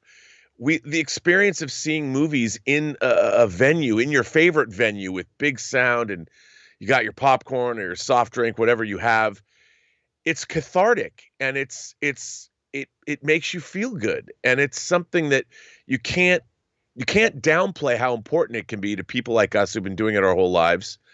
And to know that experience is back, and then to anticipate the next experience. I mean, I guess it could get addictive, but I think it's important, and it means it's almost like wellness, well-being. It's like, I don't know if you like massages or something every week. I like going to the movies, and I've missed it. And I think it's been diminishing to my soul not to go to the movie theater. Well said. Well said. All right. Next, BK Dan writes, hey, John, another movie's in 20, Twins with Danny DeVito. That's not a bad one either. By the way, I know it was supposed to come out on Friday. We had some things come up that we weren't able to, but today, we are releasing today. It's all ready to go. Our newest installment of Movies in 20 for Gladiator is being released today. Keep your eyes on the YouTube channel. We'll be putting that up on the channel a little bit later today, so keep your guys' eyes open for that. So thanks for the recommendation on that, BK. Okay, next up, MD writes, hey, John, hope you're feeling better. I am feeling better. I'm not 100% recovered yet, but I am feeling better. Thank you. I had a pulmonary embolism about a year ago. The clot had already got to my lung and ended up in A&E. I don't know what A&E is, other than, the Arts and Entertainment Network. Another day, and it would have been disastrous. Glad you listened to your body. Everybody, please do not ignore your body. Excellent message, MD. Again, guys, the thing is, if something doesn't feel right, get it looked at.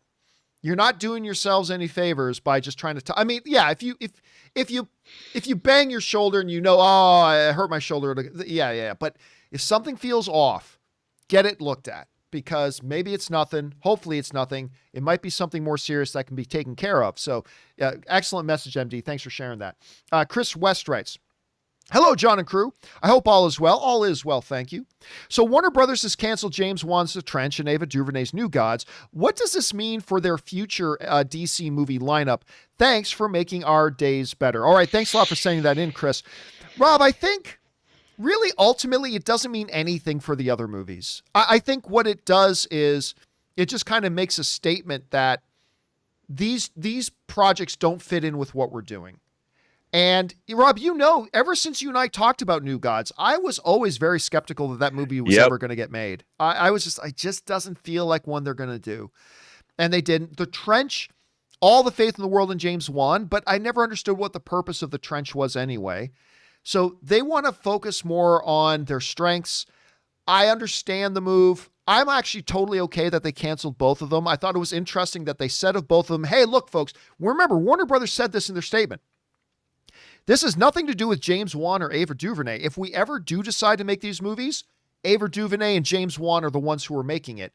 But it just doesn't fit into our plans right now. We're moving on. So I think if anything, Rob, I think it just bodes well for what is on their schedule because they just wanted to keep the focus on those other movies. How do you interpret it?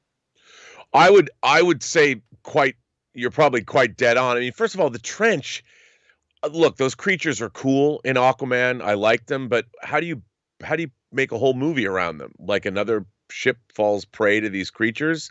I see that maybe it was probably a difficult development decision but I don't think if they had a great script and a great concept, it would have got made. And with New Gods is a giant sprawling mythology that, let's face it, they dealt with in the Snyder Cut. You know, you Darkseid, Steppenwolf, Granny Goodness, Desaad, all of those characters are part of the New Gods characters.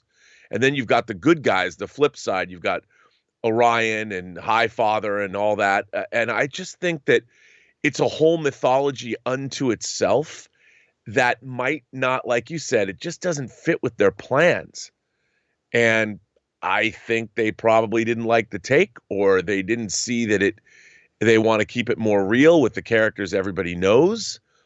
That's kind of how I think it might have gone down. And they're like, look, we've got Aquaman 2 and Wonder Woman, and we got Black Adam and Shazam. We have things coming down the pike we know are going to work. Why not? Let's not take this risk right now. I agree. By the way, Alex's Movie Corner sends in a super chat badge in the live chat. Thank you, Alex. Appreciate that, man. All right, let's keep moving here. Next up, we got Glenn Tracy, who says, I'll try not to spoil. I am so glad that Godzilla vs. Kong has the balls to show an out-and-out winner between them. They were very smart to put over both extremely well and allow the other to be the hero. If you're a fan of either, you will be happy. You know what? Again, I don't want to go into spoiler territory either. But they didn't have as definitive an ending. Not so much a definitive. They didn't have so much of a definitive thing, like declaration of who wins, as I thought they would.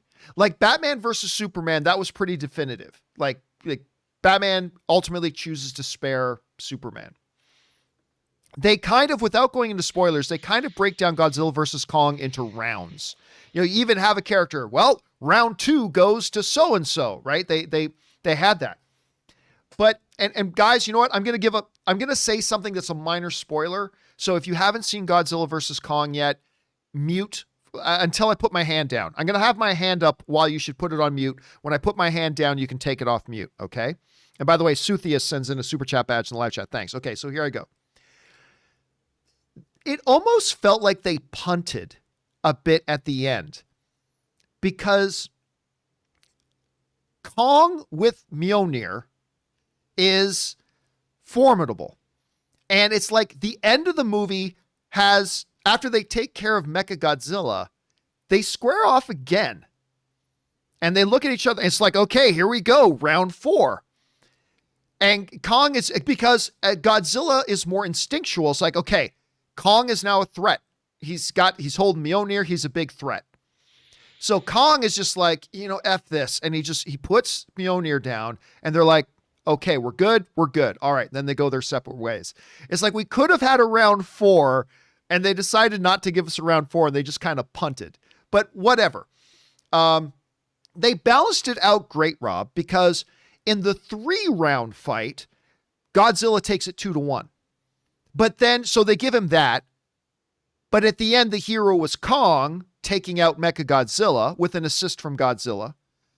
I mean, they really did balance it out. I thought they could have made it a little bit more definitive, but I was still dude, when you got King Kong running around with his own Mjolnir or Stormbreaker, whichever one you want to call it, and he just starts tearing the shit out of Mechagodzilla. And then even before he starts doing it, Godzilla looks up and he's on the ground. He's like, lets out the nuclear fire. I don't know how he knew how to hit the nuclear fire to Stormbreaker. And now it's all charged up and Kong starts doing his shit. And then even just the two of them, by the way, my hand's still up.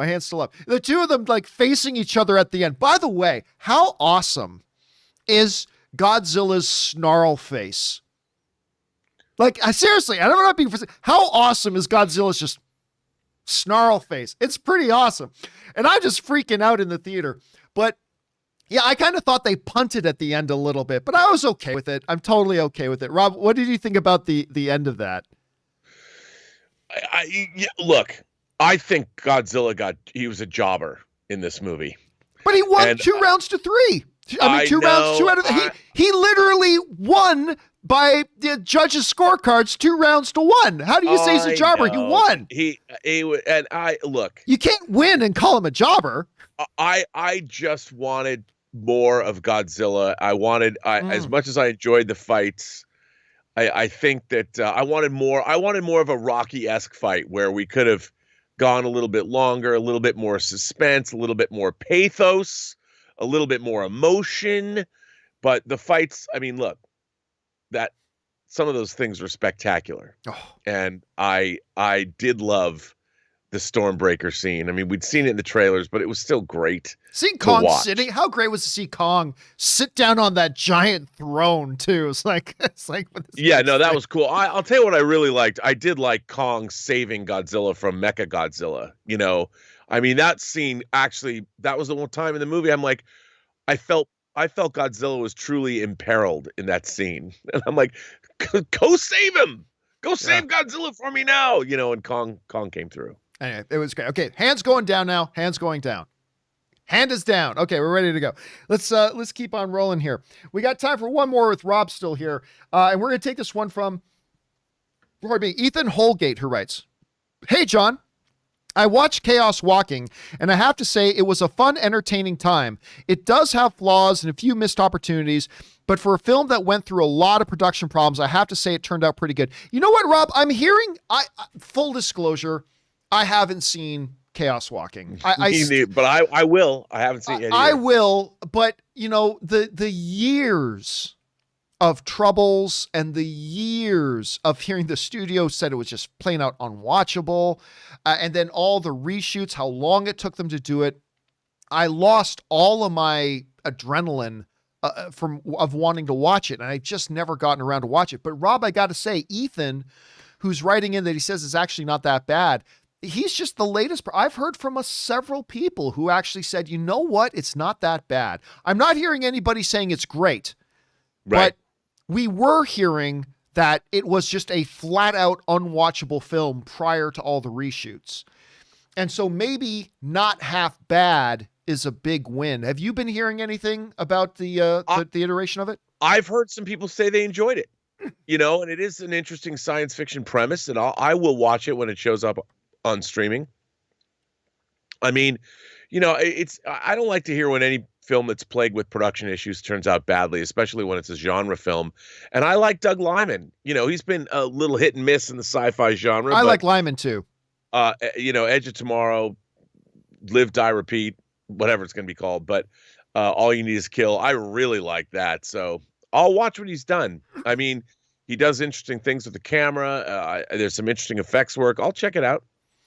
All right, guys. Well, we've kept Robert Meyer Burnett longer than normal, as we usually do. But Rob, thanks so much. Congratulations. For those of you who don't know, Rob's got a film out, Tango Shalom, that's been doing some great stuff on the film circuit, the film festival circuit, and some exciting things of that may be coming as well. He's got this new show that he helped work on in Dota that's now on Netflix. I believe it hit number 7 trending worldwide on Netflix. Rob, Yep. You got some exciting things going on. Where can people follow you and your goodness online? You can find me on Twitter at BurnettRM. Follow me on Instagram, Robert Meyer Burnett, or follow me on my own YouTube channel, The Burnett Work. All right, dude. Thanks a lot for being here, and we will talk to you again tomorrow. Have a good one, man. All right, man. I'll see you later. All right, guys. The one and the only, Mr. Robert Meyer Burnett. And now let's keep on going with your questions, shall we? We're going to keep on rolling right now with Wakandan Forever, who writes, "I want the truth. No more lies. The truth. Winter Soldier, are you a hero or a villain? I can't even tell anymore. Zemo, Bucky killing King T'Chaka, and now jailbreaks. Wakanda never forgets. We have our eyes on you, fellas. P.S. 3 for 3. Stay safe. It's a hit." We're going to talk more later today at 4:30 in our open spoiler discussion about Falcon and Winter Soldier. That ending of episode 3 with the character who pops up, That was a great ending. And it makes total narrative sense that character shows up. I'm very excited to see where that goes. But yeah, Bucky remains in the gray. I mean, you saw him in the bar scene again. We'll talk about that a little bit more, a little bit later, but yeah, a lot of interesting stuff going on with Bucky here, Wakandan, for sure. All right, next up, Wakandan also writes, I told you Wakanda never forgets. My girl from Dora Milaje. We're coming for you. Again, I don't want to go into details. We'll talk about it in the spoiler discussion later. But they did some very, very interesting things, even though they did a couple things that drove me crazy that really bothered me this episode. We'll talk about that a little bit later today, too. All right, real comic fan writes, but John, everybody who reads the comics knows that Godzilla doesn't kill. This movie is bullshit. Obviously, real comics having a little bit of fun there, being a little bit facetious about the whole Batman and Superman controversies. About how dare they have Superman kill somebody. You guys know my feelings on that. Anyway, real comic fan having a little bit of fun with that. Thanks, man. I appreciate that. All right, Simon writes. That was funny. All right, Simon writes, Warner Brothers canceled New Gods, The Trench, Snyderverse, Henry Cavill. I wonder what's the next DC movie to be pitched then canceled. Why do I never hear about a number of MCU or Star Wars projects getting canceled? Wonder why the DC fans haven't WB. I don't know what that means. Anyway, shameful. Well, I mean, look, they did not cancel Henry Cavill. How many movies did they do with Henry Cavill? They did like Man of Steel, Batman versus Superman, Justice League. I mean, it's not, they did several films with Henry Cavill as Superman. They certainly did more films with Henry Cavill as Superman than they did with Brandon Routh as Superman. And of course, Henry Cavill is my all-time favorite Superman. New Gods was one that, again, I always doubted that movie was ever going to get made. I just never felt it fit into what they were trying to do. And The Trench as well. I always questioned whether they needed to do a Trench movie. It didn't feel necessary. So there was that. You are right, though. We don't often hear, the only one I can think about, and guys in the live chat, let me know if you can think of something else. Let me know this. I can't recall the last full-blown MCU project that just straight up got canceled other than the Eternals movie that they were going to do. That's the last I can remember. Some of you may have even forgot about that they had planned to do an Eternals movie, and then Kevin Feige pulled the plug on that, and they never did it. Can you guys, I said Eternals, I meant Inhumans. Sorry, I meant the Inhumans, not Eternals. Obviously, Eternals is still happening. But the last one I remember is the Inhumans movie that they were going to do Inhumans, and they pulled the plug. Do you guys remember any other besides that? A bunch of you guys are also saying Inhumans. Yeah, so I can't remember one other than that. But you also got to remember, I think this is a symptom of what had been a very long-standing problem. Whereas Marvel, MCU has had one guy in charge who's been overseeing everything. And it has been much more stable. Whereas over at Warner Brothers, with their DC properties, they had so many shakeups in their leadership. Like, you remember 4, 5, 6 years ago, they were constantly, it felt like every other week they were talking about a new shakeup in the DC leadership within WB. And now this guy's overseeing this, and now this guy's overseeing that, and blah, blah, blah, blah. And tons of things got announced, and tons of things got canceled, and blah, blah, blah. So ever since we got into the Walter Hamada era, it just feels like things have been much more stable, and they've been having more success. Aquaman became a $1 billion film. Joker became a $1 billion film. Shazam, not a $1 billion film, but wildly popular with critics and audiences. And I love that. It was my second favorite DCU movie besides Zack Snyder's Man of Steel, which I think is still the best DCU movie there is. And it feels like they are a lot more stable, notwithstanding this recent New Gods in the Trench thing. But again, I never really thought these movies were going to get made anyway. But I think you're going to see in the next 5 years, a much more stable, there will still be some things that get canceled, some directors that leave. It'll still happen. That's normal movie business. But I honestly think in the next 5 years, we are going to see a much more stabilized DC division at Warner Brothers than we have in the previous 5 to 10 years. I think we're going to see much more consistency. And I think things are, I guess I can take the headphones off now. Look at the hair thing it creates having the headphones on. I think we're going to see a much more consistent DCEU now than we have in the last number of years. But yeah, that is what it is. All right. Next up, James Lockman writes, one of two. Hey, you fine pasty white skin. I am very pasty. Seriously, look. It's almost like a glare. The whiteness, the pure pasty whiteness of my skin. You almost have to put on sunglasses to look at it. Hey, you pasty, white-skinned, good-looking Italian man. Glad to hear you're doing good. Who knows what would have happened if you waited longer to go to the hospital? You know, it sounds to me like you need a vacation. I'm not going to lie. I do need a vacation. You said Anne's been trying to come here to Hawaii. Maybe bring everybody. Rob, Aaron, Ray, and Kimberly. No. The idea of a vacation is to get away from work. Don't bring your work with you if you're going on vacation. Anyway, bring Rob, Aaron, Ray, and Kimberly. Oh, and do the John Campea Show from Honolulu. That would be great. All kidding aside, sending some aloha your way and glad to see you're doing better. Well, thank you so much for that, James. I appreciate that. And yeah, it's been a tick since me and Ann took a legitimate vacation. Basically, usually my vacation time is spent going to see my family, who I never get to see. And that's been a year and a half, almost 2 years now since I've seen my family. So yeah, I could use a little bit of a vacation. Not going to lie, could probably, and I've never been to Hawaii. Never been to Hawaii. After seeing Forgetting Sarah Marshall, I've never been interested in going to Hawaii until I saw Forgetting Sarah Marshall. And ever since I saw Forgetting Sarah Marshall, I've been interested in going to Hawaii. So we'll see how that all plays out. All right. Maybe someday soon, James. Maybe someday soon. All right. James Lockman also writes, one of two. Hey, John, I was a little surprised to hear you say the other day that you really want a PS5, only because you said a number of times in the past that you were contemplating on selling your PS4. This is true. I'm a big PS fan, and I look forward to the upcoming God of War Ragnarok, Gran Turismo, and the action RPG Harry Potter Hogwarts Legacy games. Are there any PS5 games that piqued your interest? I'll tell you what, you named two of them. I am not a console game player. Most game, like I have, Xbox Game Pass, but I play that on my PC. I don't know why. I've really been into playing, what's the name of the damn game? Realistic Battle Simulator, Totally Realistic Battle Simulator. Anyway, I've been really into playing that. Totally Accurate Battle Simulator, and playing some stuff on that, but I'm mostly a PC. When I do some gaming, I usually play on PC. What console gaming I do, and I have a PS4 Pro, what console gaming I do play is usually the Nintendo Switch, to be honest with you. Like whether it's, Ann and I still love playing Mario Kart.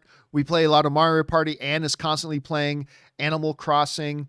Hades, I love Hades. Hades is a lot of fun. So I've been playing a lot of that, but games like the new God of War, and particularly that new Harry Potter game they introduced that's going to be coming. Those are ones that Ann and I looked at and were like, oh yeah, we want in on those games. So that's the ones to me that really made me go, I think I really want to get somebody's saying in the live chat, bring back the Animal Crossing live streams. I actually did a little bit of live streaming Animal Crossing. I actually did. Who knows? It might be time for me. When I did live streaming of Animal Crossing, it was just me doing grunt work for Anne on Anne's island. Like I was just doing Anne stuff. Maybe I should start a whole brand new island of my own and do some Animal Crossing live streaming. Anyway, but yes, those are the ones that made me want to get a PS5, and I'm hoping I'll be able to get one pretty soon. Even though those games, I'm in no big rush because those games don't come out anytime soon, but I am interested in getting it. All right, next up. We've got Hot Rod Todd writes, no wonder the Snyderverse fans are review bombing Godzilla vs. Kong. The movie completely put the urban renewal performed by Soups and Sod in Man of Steel to shame with what they did to Hong Kong. So glad to be back in theaters. Haven't been since Sonic. I know, right? Seriously, listen, all film is subjective. Right? We all like and dislike different movies for different reasons because we're all unique individuals. So movies hit us all in different ways. But the one complaint about Man of Steel that always drove me nuts is well, why did Superman allow so much damage? And Superman should have taken. Shut up! Superman saved 6 billion lives. And guess what? He had been Superman for all of 2 days and was a farm boy against an army of Kryptonians, particularly General Zod, who has been bred since birth to be a military strategist and combat warrior and a general. That fight was going to take place wherever Zod decided the fight was going to take place. And it would drive me nuts. Well, Superman let a lot of the buildings get wrecked. He saved 6 billion lives. He was doing whatever he could do to try to stop Zod from wiping out the human race. And we sit there like a bunch of whiny wusses going, yeah, but he let some buildings get wrecked. Boo fucking who? I hate that argument. I hate that argument. It's so stupid. It is such a stupid thing to say. Now, that is not to say that you need to like Man of Steel. A lot of people don't like Man of Steel. It's my favorite DCU movie, but I respect that. You don't like it, you don't like it. But that particular argument is asinine. It's a completely stupid, idiotic argument, and I hate that one. Like, if you don't know how to articulate why Man of Steel didn't work for you, that's perfectly fine. But just don't pull out this bullshit. Well, he should have made General Zod fight him in the desert. That wasn't up to him. Anyway, sorry. I get very passionate about Man of Steel. I don't know if you noticed that. I get very passionate about Man of Steel. Anyway, that's just me. All right, next up. Fully Vaxxed writes, congrats on getting vaccinated. Which one did you get? I got the Pfizer. I got the Pfizer variant of it. Another question. For some reason, Eddie Redmayne doesn't do it for me. I see his talent, but he's just not my cup of tea. Is there a talented actor or director that for some reason just doesn't do it for you? And yet, listen, actors' performances are as individual and subjective as the movies themselves. I'm sure there are great actors that a lot of people love that don't work for you. I'm sure they're for all of us, right? That's just the way it is. For me, one of those filmmakers is Tim Burton. Tim Burton's style just doesn't work for me. And I know a lot of my friends absolutely love Tim Burton, and that's great. And by the way, he has made some movies that I really do like. But for the most part, Tim Burton's style just doesn't work for me. And I'm sure we all have different actors or filmmakers that's to it. Because again, Fully Vaxxed, it's very, as subjective as how much we like or don't like the movies themselves. Anyway, next up. The Wakandan Forever writes, John, I'm glad you're okay. Stop posting hospital pictures. You make me nervous. Okay. Kong gave a good fight. Respect when it's due. Godzilla, again, we're not going to go into spoiler stuff. I know for those of you watching the video too late, but for those listening to the podcast version, not there yet. We're not into discussing open spoilers yet, and I couldn't give a spoiler warning there. So anyway, Stephanie KM sends in like a $20 super chat. Thank you so much, Stephanie. Appreciate that very, very much for that support. Anyway, Stephanie writes, hey, John and crew, long-time listener, first-time tipper. I went to see Godzilla vs. Kong on Wednesday at an AMC theater here in Miami, and man, was it great to be there. It was more packed than I had expected, but so amazing to watch with the crowd, just amazing. You know, Stephanie, you just completely articulated one of the many things that I much prefer watching a movie in a theater, the way movies are meant to be watched, is because the magic of the movies, I mean, it's better watching it on the big screen, and it's just a better experience. But the magic, I believe, of the movies comes when you're in a theater with 50, 100, 200 other people, and you share those moments, and you cheer together, or gasp together, or laugh together, or whatever it is. There's just a different experience. And I remember being in the theater watching Godzilla versus Kong. And like when certain something would happen and like there's 200 other people. Well, it was limited capacity, but when about, 75 other people in the theater, like, woo! I mean, it just adds to that atmosphere. It just adds to that atmosphere. And I had such a good time with it. To me, it's the difference between, popping in a CD and listening to a CD. Wait, what the fuck is a CD? Whatever. Putting on, YouTube Music or Spotify, whatever, and listening to a song in your living room, or going to an arena to see that band live and in concert? I mean, yeah, I don't know, pull a song out of my mouth. You could, pop on, on your Bluetooth speaker, you can pop on I Would Walk 500 Miles. Yeah, you can listen to I Would Walk 500 Miles and I Would. Yeah, it's a good song, by the way. It's a good song. Proclaimers, ladies and gentlemen. That's cool. But it's nowhere near as fun of an experience as going to the arena or to the nightclub venue or whatever, where the Proclaimers are playing live and you're with a crowd and an audience and we're all participating in it together and enjoying. It's a night and day difference. It's just not the same. It's like, yeah, you can listen to I Can't Get No Satisfaction on your speaker at home. Yeah, you can listen to the song. It's the same song. But if you could be at a venue and actually see the Rolling Stones performing it with a crowd of people all yelling together, I can't get no. I mean, that's a different experience. It's a different experience. And it's the crowd. It's being with people that makes it magic.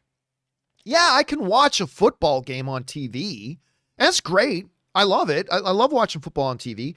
But man, if you can be in Buffalo in the winter, in the frozen tundra of Buffalo, John, that's Green Bay. I don't care. The frozen tundra of Buffalo, and you're with 60,000 other people. And when the pass is completed and everybody's like, the crowd is cheering together. That's the magic. That's the magic. To me, it's the being with other people as well. The screen size, great. The sound, especially if it's Dolby Atmos, is great. Those are all big things as well. But the magic comes from experiencing it with other people. And that to me is just one of the big things. It's the difference between watching a football game on TV or watching it there in the stadium. Between listening to a song played on your speakers versus being there in the venue and experiencing it with 1,000 other people. That's just me. That's just me. Okay, next up. Thanks for that, Stephanie. Next up, an anonymous viewer writes, hey, John, hope you're feeling better. I'm not 100%, but I am on my way, so thank you so much for asking. I just started reading The Gray Man. That's the one that Russo brothers just announced they're going to be doing a movie of that. It's being adapted by the Russo brothers for Netflix. It sounds awesome. Think Winter Soldier elevator fight, but taking place in an airplane during a free fall. I've never read Gray Man, but I heard that. I will say this, though. I very much want to see a win from the Russo brothers because I love the Russo brothers. They're great. They couldn't be two nicer guys. I've had them come into my studio on a couple of different occasions. I've had a chance to go places and interview them and talk to them at different places. They are two great guys. And if you meet them, you cannot help but cheer for them. But being honest, I have not been a fan of any of their work since Endgame. They put out that one with Chadwick Boseman. I think it was called 21 Bridges. Awful. Now, they didn't direct it, but it was their production. It was their Agbo production company. They were in charge of that movie. And I thought the movie was terrible. Then there was Extraction. Now, I'm in the minority on this, but Extraction that they did with Chris Hemsworth, terrific action. But I thought the movie was drivel. I thought it was absolute drivel.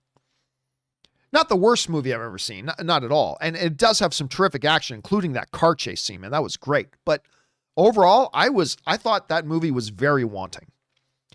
And then they put out Cherry, and a lot of people were very excited about Cherry. Now, I'll be honest, I haven't watched Cherry yet because everybody I personally know that watched Cherry was like, it's not very good. So I don't know, maybe if I watch it, I'll think it's terrific. But I just got too disheartened when I heard that Cherry wasn't very good and I just couldn't bring myself to watch it. Maybe I should still at some point. But I really want a big win for the Russo brothers. They deserve it. They certainly have magic. When those two guys and Kevin Feige work together, they can create some incredible magic. But I'm wondering, and I say this as somebody who loves these guys, I am wondering for them to really make that magic, if they absolutely have to have Kevin Feige as a part of that formula. Again, I'm not making any proclamations. I'm cheering for these guys. I want to see them do well. I'm just saying, so far, I have not seen them deliver a big win without working with Kevin Feige. And I want to see them succeed, so I'm going to keep my fingers crossed for Gray Man. I'm going to keep my fingers crossed for that. All right, thanks for that, Anonymous. Next up, Ryan Lohner writes, anyone else think it would be hilarious if King Shark is just not quite awake yet during the hand scene, and for the rest of the show, he's like the Harley Quinn show? For those of you who don't know, the animated Harley Quinn show, which, by the way, you need to watch. It is so funny. But I think, what was the Bunches? Is that the name of the comedian who does the voice of King Shark? Is it Bunches? Guys in the live chat, help me out with that. I think the guy who does the voice of King Shark is Bunches. Oh my gosh, it's Beyonce. I love King Shark in that. But obviously the King Shark, Funches. I said Bunches, didn't I? Ron Funches. Thank you guys in the live chat. Appreciate that. Jay and Marcus Y, thank you. And Stan, thank you for that correction. Funches. I kept saying Bunches for some reason. Anyway, I don't think they'll try to bring that King Shark into the live action movie. And I got to tell you, the way they were portraying King Shark in the trailer kind of worked for me already. So we'll see how that goes. All right, next up. Sammy P writes, Man 1, run, it's Godzilla. Man 2, it looks like Godzilla, but due to international copyright laws, it's not. Man 1, still, we should run like it is Godzilla. Man 2, though it isn't, both scream and run away. By the way, can we just talk for a second about, look, we all knew that Mechagodzilla was coming in the movie. They showed him in that quick clip in the original trailer when he's walking over the people running down into the subway system. So we knew he was coming. I thought, no spoilers, I thought the way they did Mechagodzilla was really good. Now, there were elements about the background of Mechagodzilla that were totally ridiculous. Totally ridiculous. Like how Mechagodzilla came to be and how Mechagodzilla operates, total garbage. But actual Mechagodzilla out on the battlefield fighting King Kong and fighting Godzilla, I thought was pretty awesome. I thought it was pretty awesome. But anyway, there's that. All right, thanks for that, Sammy. Next up, JMeister25 writes, can we now officially refer to Warner Brothers as the bastard child of Hollywood? I'm so sick of their garbage and stupid decisions. Well, I don't know. If you're referring to the cancellation of New Gods and The Trench, I'll be in the minority. I don't think those were bad decisions to cancel those. I never thought either of those properties fit into what they were doing, and I don't think either one of them would have been successful. I could be wrong. We'll never know. But I actually think it was a wise decision to pull those projects off their schedules. I do. Now, you guys know I'm also highly dubious of a number of other decisions that Warner Brothers has been making, especially over the last year. That being said, if we're talking specifically about the New Gods and Trench, I actually think that was a pretty good decision. And I say that as somebody who's been very critical, particularly of how they've approached HBO Max and their movies this year. You guys know I've been very critical of that. But I don't think this was a bad decision. I actually think it was a pretty good decision. I think it was the right decision to make, and I think they will benefit from it moving forward. But I guess we'll never know for sure. All right, thanks for sending that in, J Meister. Michael Getz writes, do you think it is plausible for DC to continue the Snyderverse through animation? This has been coming up a lot. What are your thoughts on potentially making animated movies based off of canceled projects? I think it's a waste of time. Like a Justice League Mortal or any other canceled project. There are a couple of things with that. And somebody have asked that before. I think the biggest roadblock, if anything else, is I think Zack Snyder would actually have zero interest in doing that. Listen, Zack Snyder has got some good things going right now, especially with this Netflix deal he's got, where he's got Army of the Dead coming, and I think that's going to be great. Then he's also got like some anime stuff connected to that that's going to revolve around the live action movie. They'll probably do a sequel to it if it's successful, and I think it will be.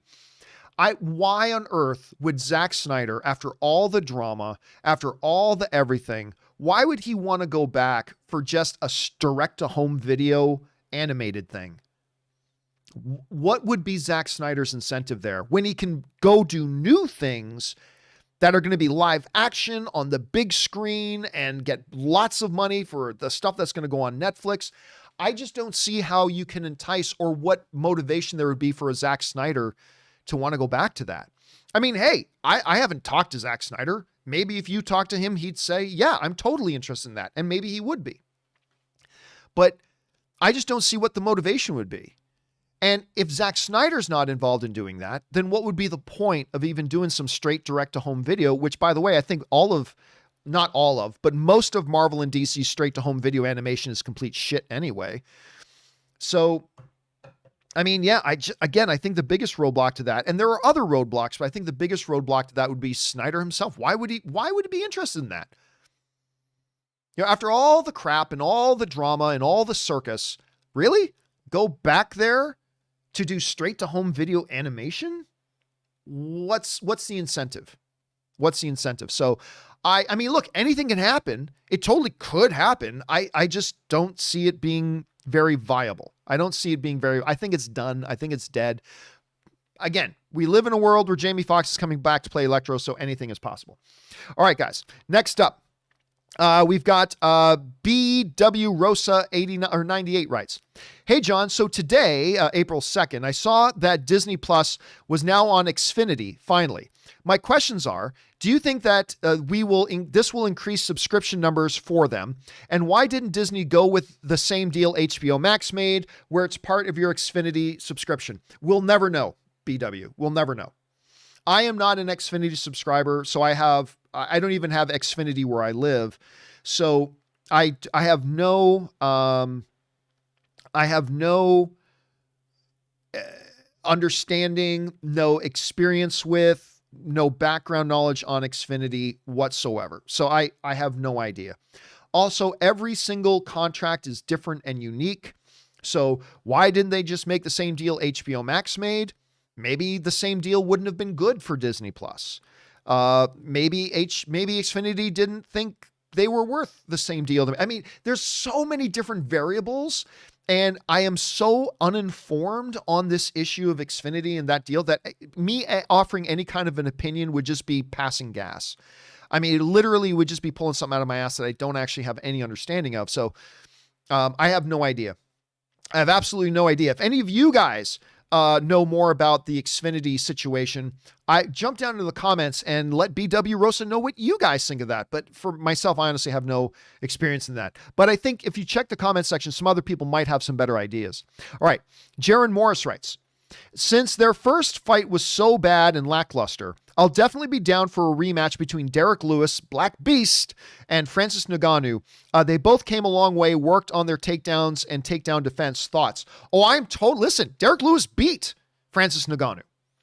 Like, everybody's saying John Jones should get it. Why? Why the hell should John Jones get a heavyweight title shot? He hasn't fought a single heavyweight. I am really hardcore of the belief that John Jones, who is now going up to heavyweight, should not get a title shot until he beats a top 5 ranked heavyweight. Earn a title shot. And he hasn't earned it. Derek Lewis has beat Francis Ngannou. He totally deserves a title shot. I honestly think it'll go much different than last time. I think Francis will, because remember, he fought Derek Lewis coming off of a loss. He fought, Ngannou had just lost to Stipe Miocic. He came out, he was trigger shy, he was apprehensive, and he lost to a very, very, very good and dangerous fighter. I think it'll go differently this time. But I think Derek Lewis is the one who deserves the title shot. That's me. All right, guys, here's what we're going to do. We're going to go long today. We're going to do an extra long version of the John Campea Show today. I think we're going to go for at least another half hour, maybe another hour today, taking more of your questions. But before we keep going, we've been going for 2 hours now. We're going to take a short break, 3 or 4 minutes, give myself a chance to go use the bathroom, refill my drink, give you guys a chance to talk amongst yourselves, go use the bathroom, grab something to eat, whatever it is. So if you guys will hang tight, do not go anywhere. We'll be right back with an extra long version of the John Campea Show today. We will be right back.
All right, guys, and we are back. Thank you so much for your patience and indulgence as I took a little bit of a break there. We're going long today. Normally, the John Campea Show is about 2 hours, but let's go longer today. We got a bunch of questions we want to keep getting to you that you guys have sent in, so let's keep this train rolling.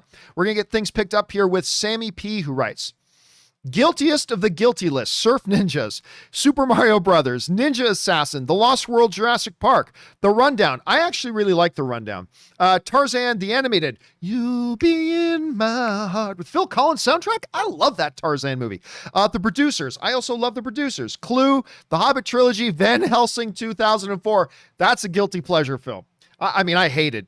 So if you're going to like it, that's a guilty pleasure film. Man, too bad, man. Like, you had Kate Beckinsale, and you had Hugh Jackman. I mean, it should have been great, right? But yeah, Van Helsing was so bad. Anyway, and I like the Hobbit trilogy. I mean, nowhere near as good as Lord of the Rings, but I like the Hobbit trilogy. All right, Ben Rayner writes, Hey, John, hope you're doing well. I am doing well, thank you. I'm looking to upgrade my camera for doing YouTube streaming.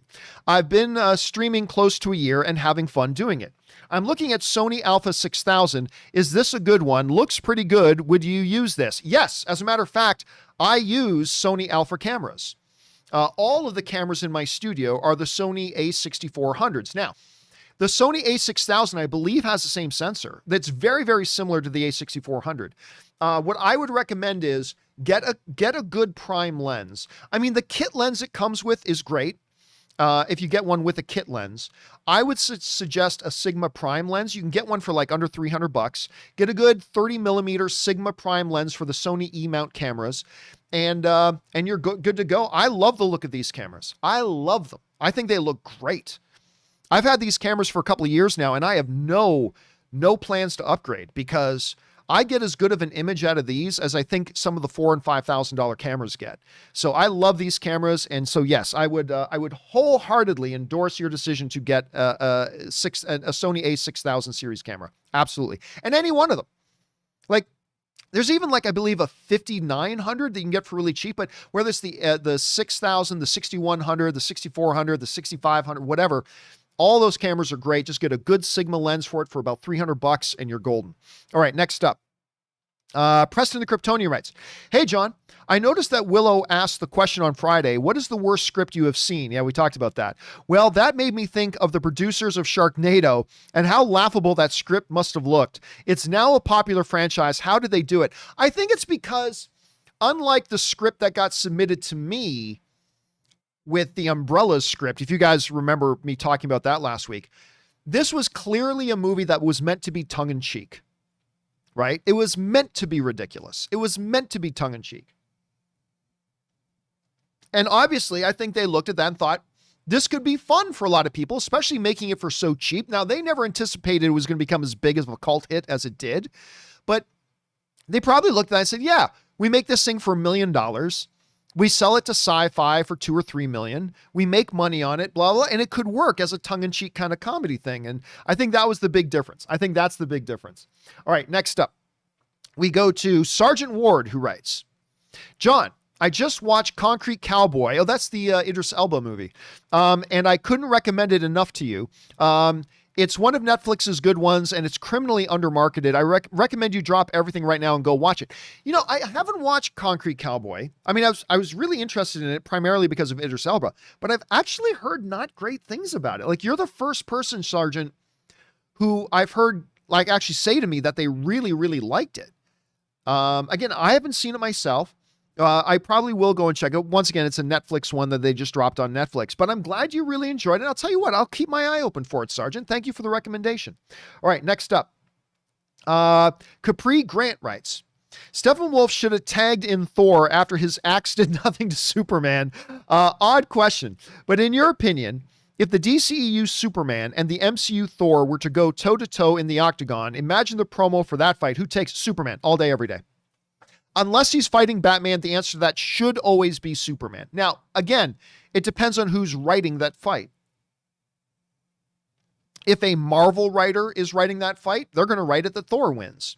If a DC writer is writing that fight, they're going to write it that Superman wins. For me, it's Superman is the guy. He's the guy. Period. So yeah, in all other things being equal, Superman should easy. And I don't care about the. Well, John, I don't know if you understand this, but in the comic book, Superman has a definitive weakness to magic, and Thor has. I don't care. I don't care. First of all, this isn't the comic books. This is the movies. There's been nothing said in these movies that say Superman has a weakness to elven magic. Like, there's nothing in there that says he has any weakness to magic whatsoever. Right? Just be clear about that. The comics are the comics, the movies are the movies. And even if that was the case, I don't care. Superman is still Superman. So that does it. Superman wins that fight. Again, that's just my take on it. Everybody will have their own answers, but that's my take on it. All right, next up. Tony Rodriguez writes, 1 of 2. Okay, John. The movie cancellations is 1, par for the course for DC announcing more than they're actually going to do. 2, Ava, in my opinion, botched the movie with Wrinkle in Time failing. Oh, no, that's completely not true. That's completely not true. Anyway, they just didn't acknowledge it publicly. No, that's completely not true. 2 of 2.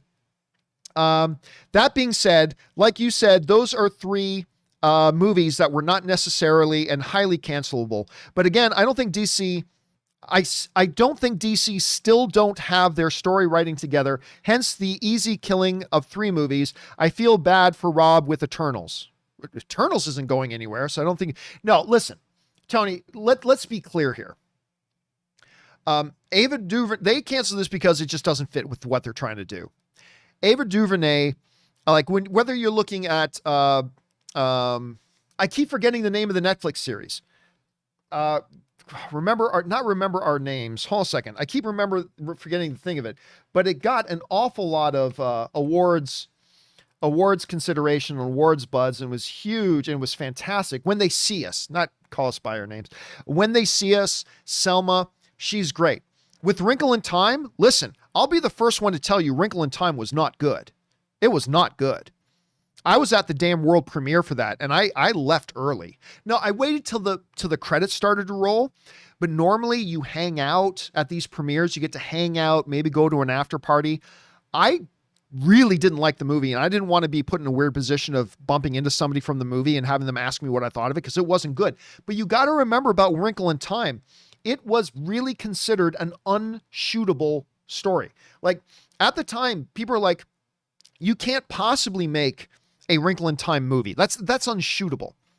And I thought Ava DuVernay probably did better than most filmmakers would have done trying to make that thing out of that book. But if any of the problem was Ava DuVernay, which it was not, then Warner Brothers wouldn't have gone out of the way to say, look, make no mistake, if we ever do decide to move forward, if there's ever a time when it fits into our plans that we move forward with a New Gods movie, Ava DuVernay's the one doing it. Like, have you ever heard a studio say that when they've canceled a project? I've never heard that said before. And they said the same thing about James Wan. It's like, hey, look, if we ever do decide to do a Trench movie, and if that ever does fit into our plans, James Wan is the guy doing it. So they just made sure to go out of the way. So no, I don't believe that for a second. Ava DuVernay's track record is just too good. It's just too riddled with Academy Award and Emmy nominations and blah, blah, blah. She's just too good. She's too good. She couldn't make something out of Wrinkle in Time, but I don't think any filmmaker really could have. And I actually believe, whenever you hear the studio put out a statement, you got to look at it at least a little bit suspiciously. But I honestly believe everything that Warner Brothers said about the cancellation of these 2 movies. I just don't think they were right for what they're doing. So I kind of agreed with it. Anyway, that's just me, man. All right, next up. Let's see. Tony Rodriguez writes, oh, one more thing. I love Thundercats. But I believe we will not see this movie live or animated. We still haven't seen both He-Man iterations. He was promised and news is non-existent. Hell, let's just announce a Silverhawks movie that we will never get. You know what? Thundercats, He-Man, Master of the Universe, all that kind of stuff has been very, very slow coming. But listen, when you come out and you say, look, we've also got our screenwriter now, and we've got our director attached, and you make a big deal out of it, I really do think this movie is coming. Now, again, I'm a little disappointed because I wanted a Thundercats live action movie. I'm not against animation. You know, I love animation, but I wanted Thundercats live action. We've seen lots of Thundercats in animation before.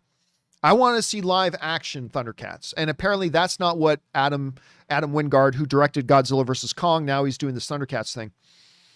It's not the direction they're going. Now listen, we're not getting it anytime soon because Adam Wingard's next project is that Face Off remake. So he's got to do the Face Off remake. Then he'll get around to Thundercats. So I believe we are going to see it, Tony. I mean, you never know. You never know, but I do believe we're going to see it. We'll find out for sure. All right. Next up. The Wakanda Forever writes, my entire life, I have been a Ninja Turtles fan. I was Michelangelo for my birthday. It's evolved as a toddler. It was Mikey, video game phase, Donnie, teenage Ralph, adult Leo. Any characters do that for you? P.S. I don't know why I never dated in junior high. LOL. I'll be honest with you, Wakanan.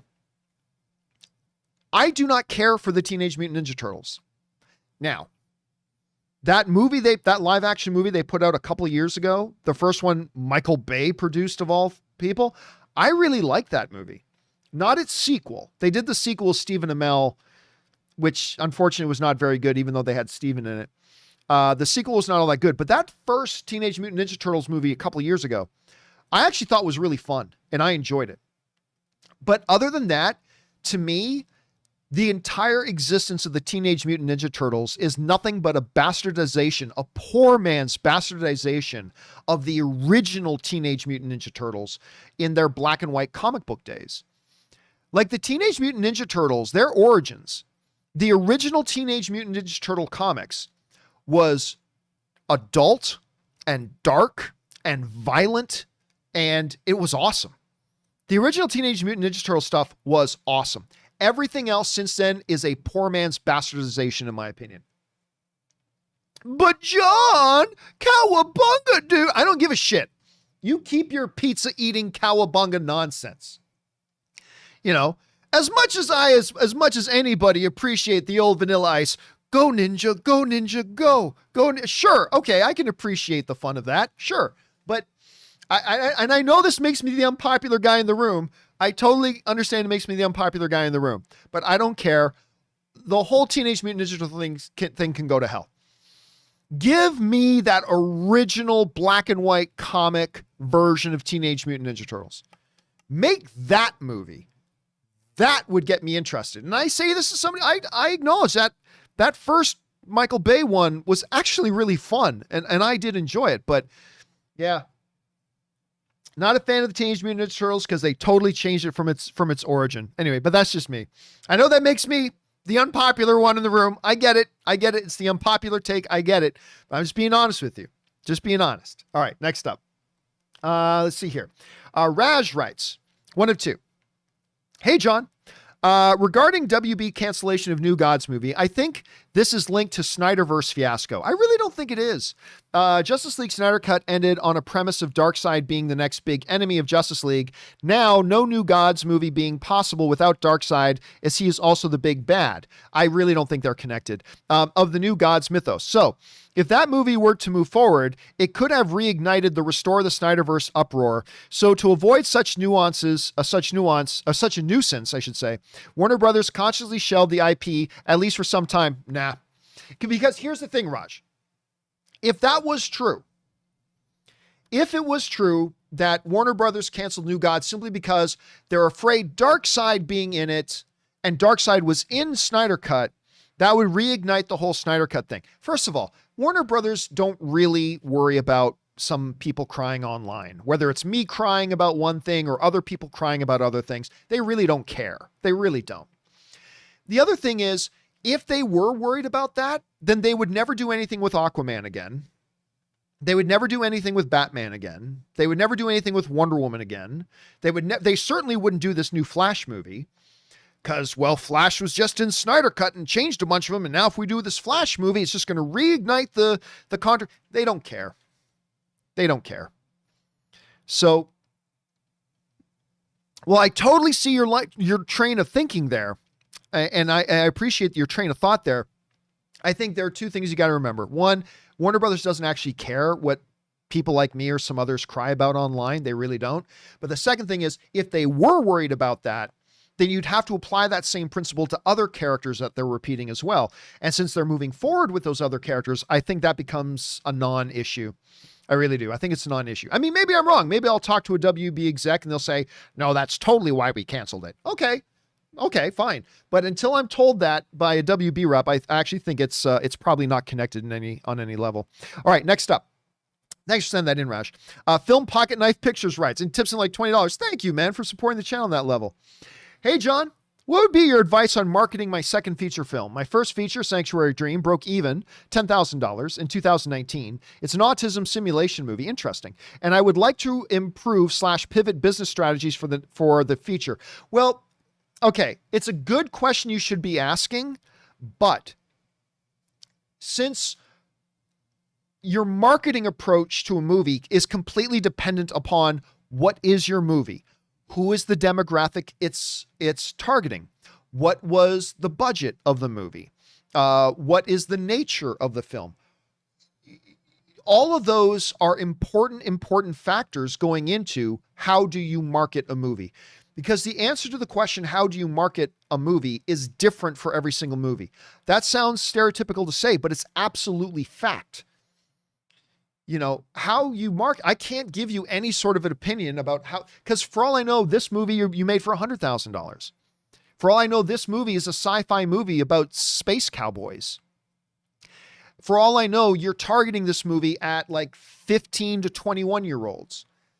Or you could be making a period drama about the guy who invented shoe tongues, and you're targeting it to 48 to 75-year-olds.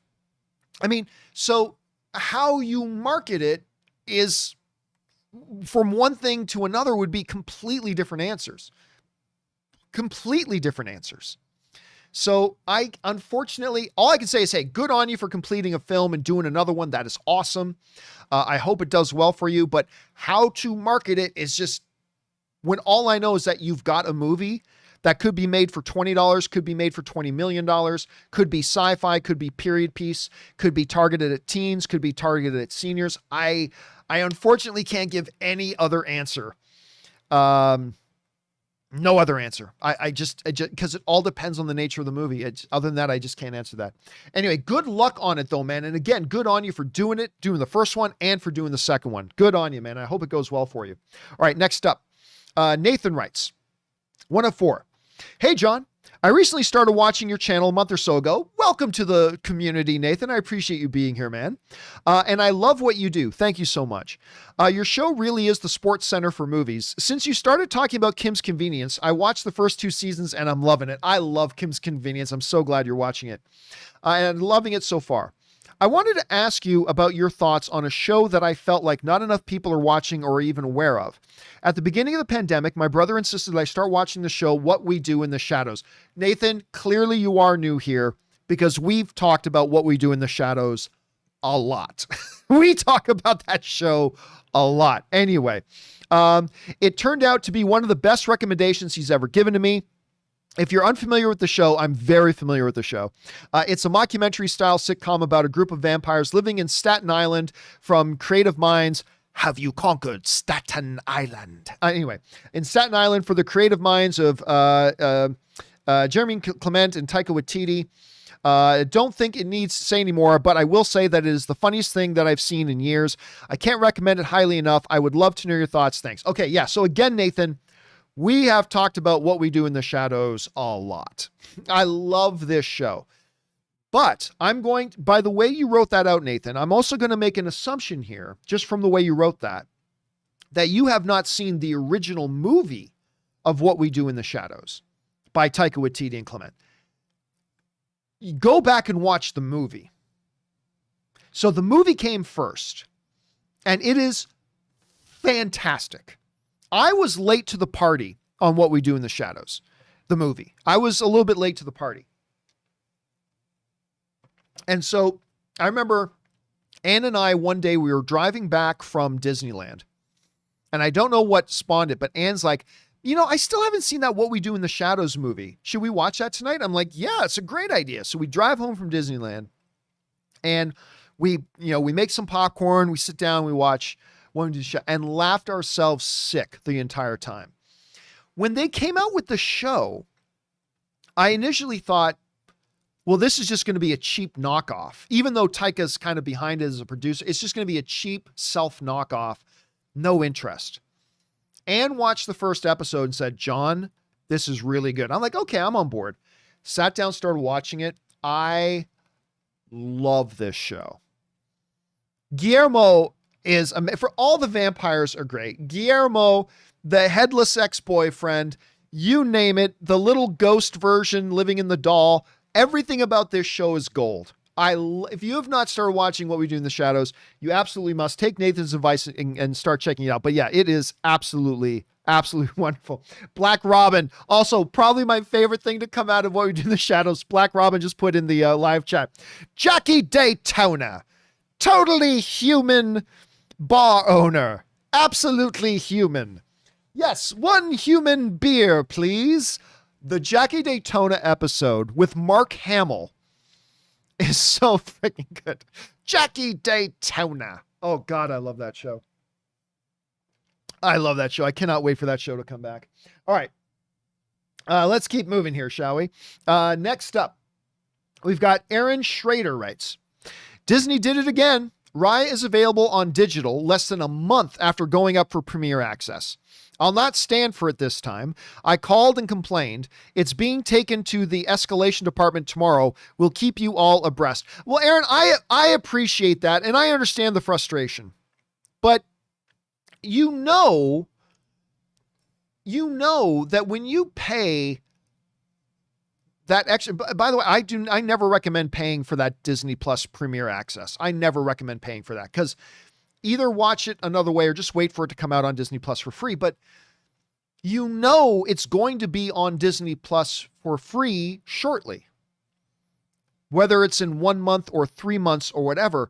And you know that when you plop down that $30, you're plopping it down just to watch it earlier than you would normally have to wait. And whether they put it out 2 weeks later or 2 months later, you know that you were paying for the privilege to watch it now, right?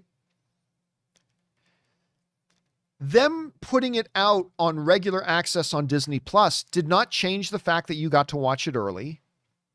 It didn't change the fact that you had the experience watching it that you had. It doesn't take anything away. I mean, does it make you second guess your decision to plop down the extra $30? Maybe, but that's why I'm always telling people, why bother? Don't pay that extra $30 for the premiere access. Like, if you don't have the option of watching it in a theater, just wait a little bit. Like, I am just personally, I don't like this whole idea that Disney Plus does of pay for our service and then pay another bit of money to watch something early. I don't like that. If you're making us pay for your service, then just put it on your service. That's just kind of my take on it. If you're not going to put it in theaters, then just put it on Disney Plus. We pay you every month. We pay a very small price. I admit we pay a very, very small price, a ridiculously inexpensive price for Disney Plus, but that's how much you charge and we're paying it. So I would never, ever, ever recommend paying a $30 premium fee to watch it early. Never. The only way I'm doing that is if I'm getting a full theatrical, real movie-going experience. But yeah, at the end of the day, while I understand your frustration, I do. Did you get what you paid for? You did. You paid the $30. You got early access to Raya and the Last Dragon. There, you got what you paid for. And it doesn't matter if they put it out on Disney a month later or a year later, you got what you paid for. But it is that practice that Disney has that makes me recommend to people when they say, should I pay? Like when people ask me, did you like Raya and the Last Dragon? You remember on my show? People asked, John, did you like Raya and the Last Dragon? I'm like, yes, I quite enjoyed Raya and the Last Dragon. And then Rob asked me, so would you say you would recommend paying the $30 to get the early access? I'm like, no. No, I wouldn't. It's really good, but if you're a Disney Plus subscriber, it's going to be up here shortly anyway. So no, I would not recommend, and you're not getting the theatrical movie going experience. Just wait. Just wait. But Aaron, I would also say this, maybe you calling to complain, and maybe if more people did, it'll nudge Disney. Maybe it'll influence Disney to stop this whole ridiculous $30 after you're already a paying member Premier Access nonsense. But I don't know. Well, it is what it is. But again, Aaron, at the end of the day, did Disney deliver to you what they promised to deliver to you for that $30? And the answer to that question is yes, they did. You paid for early access. They gave you early access. And I think we all learned the hard way that we just shouldn't pay that early access fee at all. We shouldn't. So anyway, that's that. But anyway, I hope it goes well for you. I hope you at least enjoyed the movie, because if you didn't like the movie, that makes it even worse. But I hope you at least enjoyed the movie, my brother.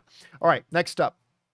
The Wakandan Forever writes, I made the worst mistake of my life. You know, Wakanda's been learning guitar, and I'm making real progress. All that ended today. I bought my first whammy bar. Oh, dude, that is the worst thing ever.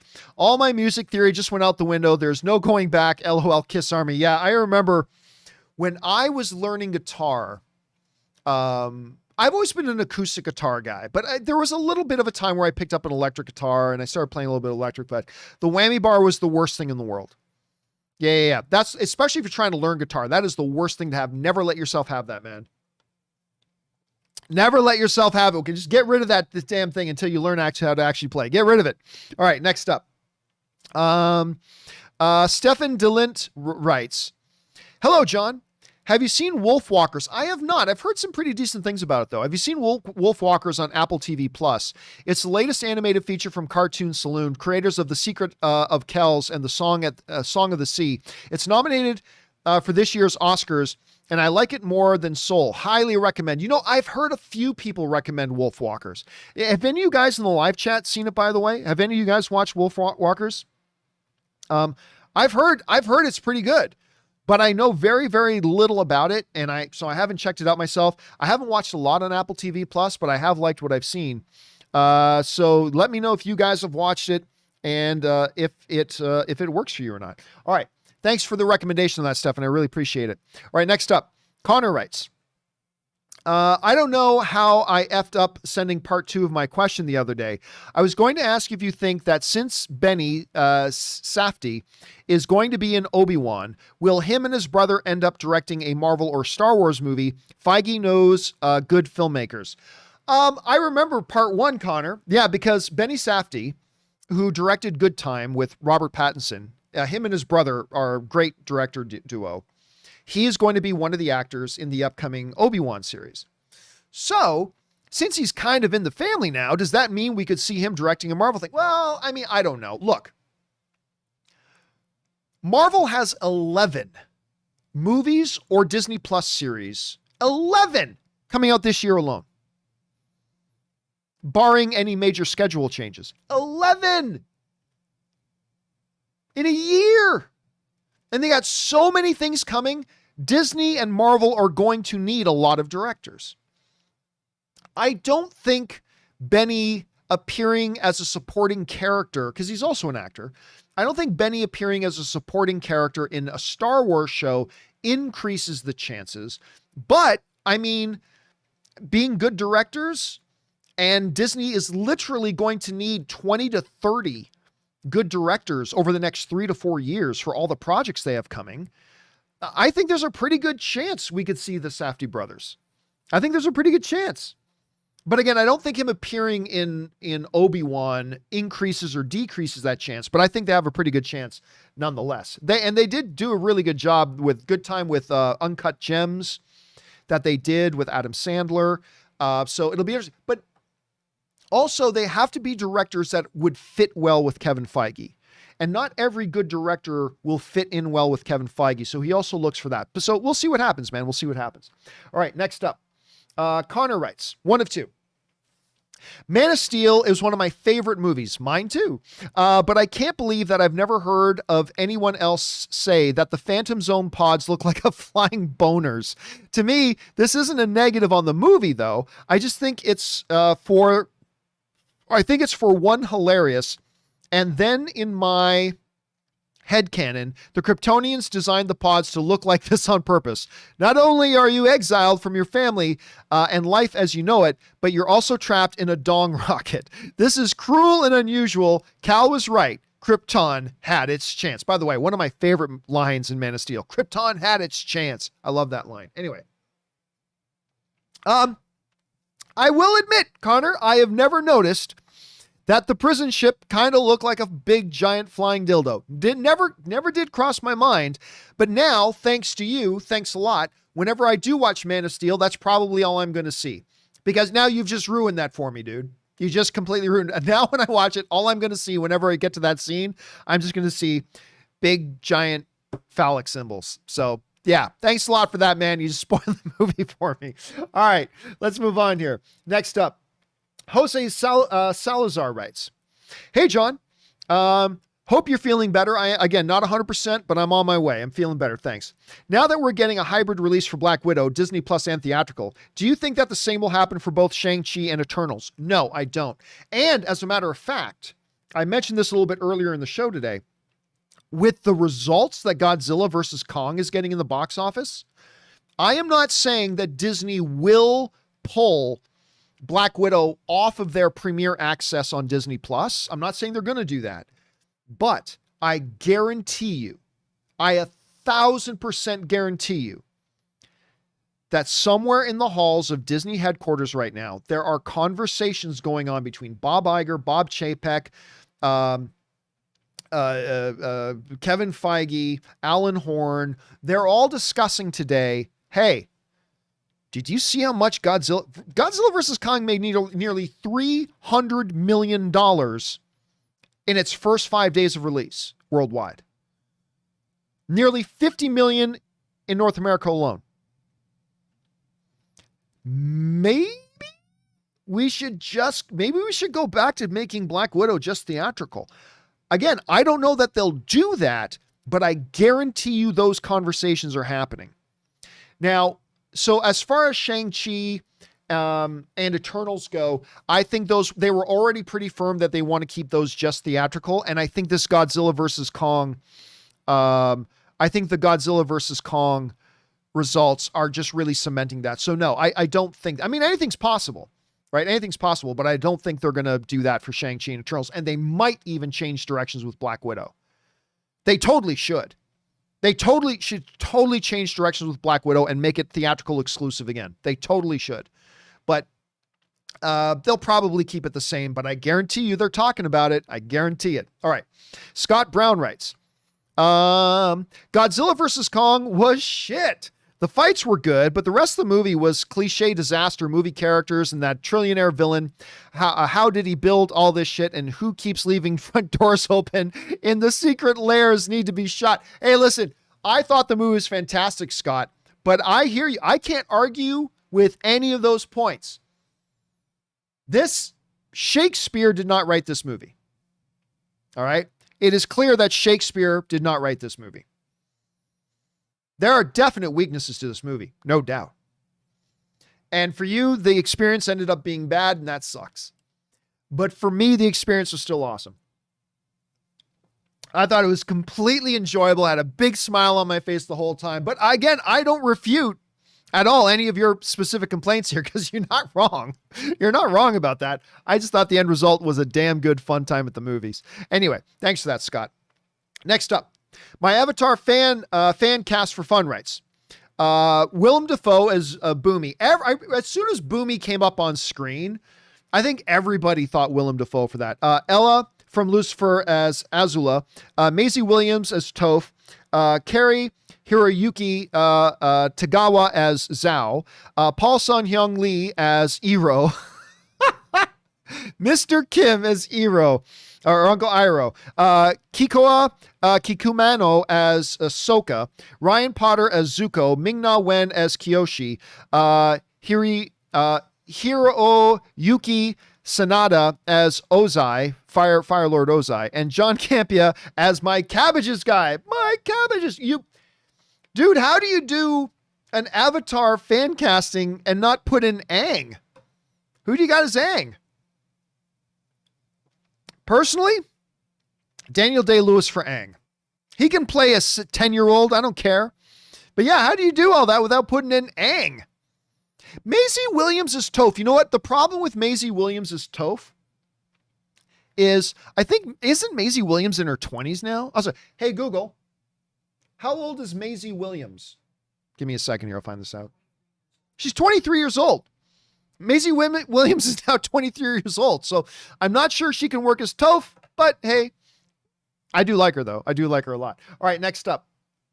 Tim Tracy writes, hey, John, I wrote in about songs associated with movies of the day. You probably meant the other day.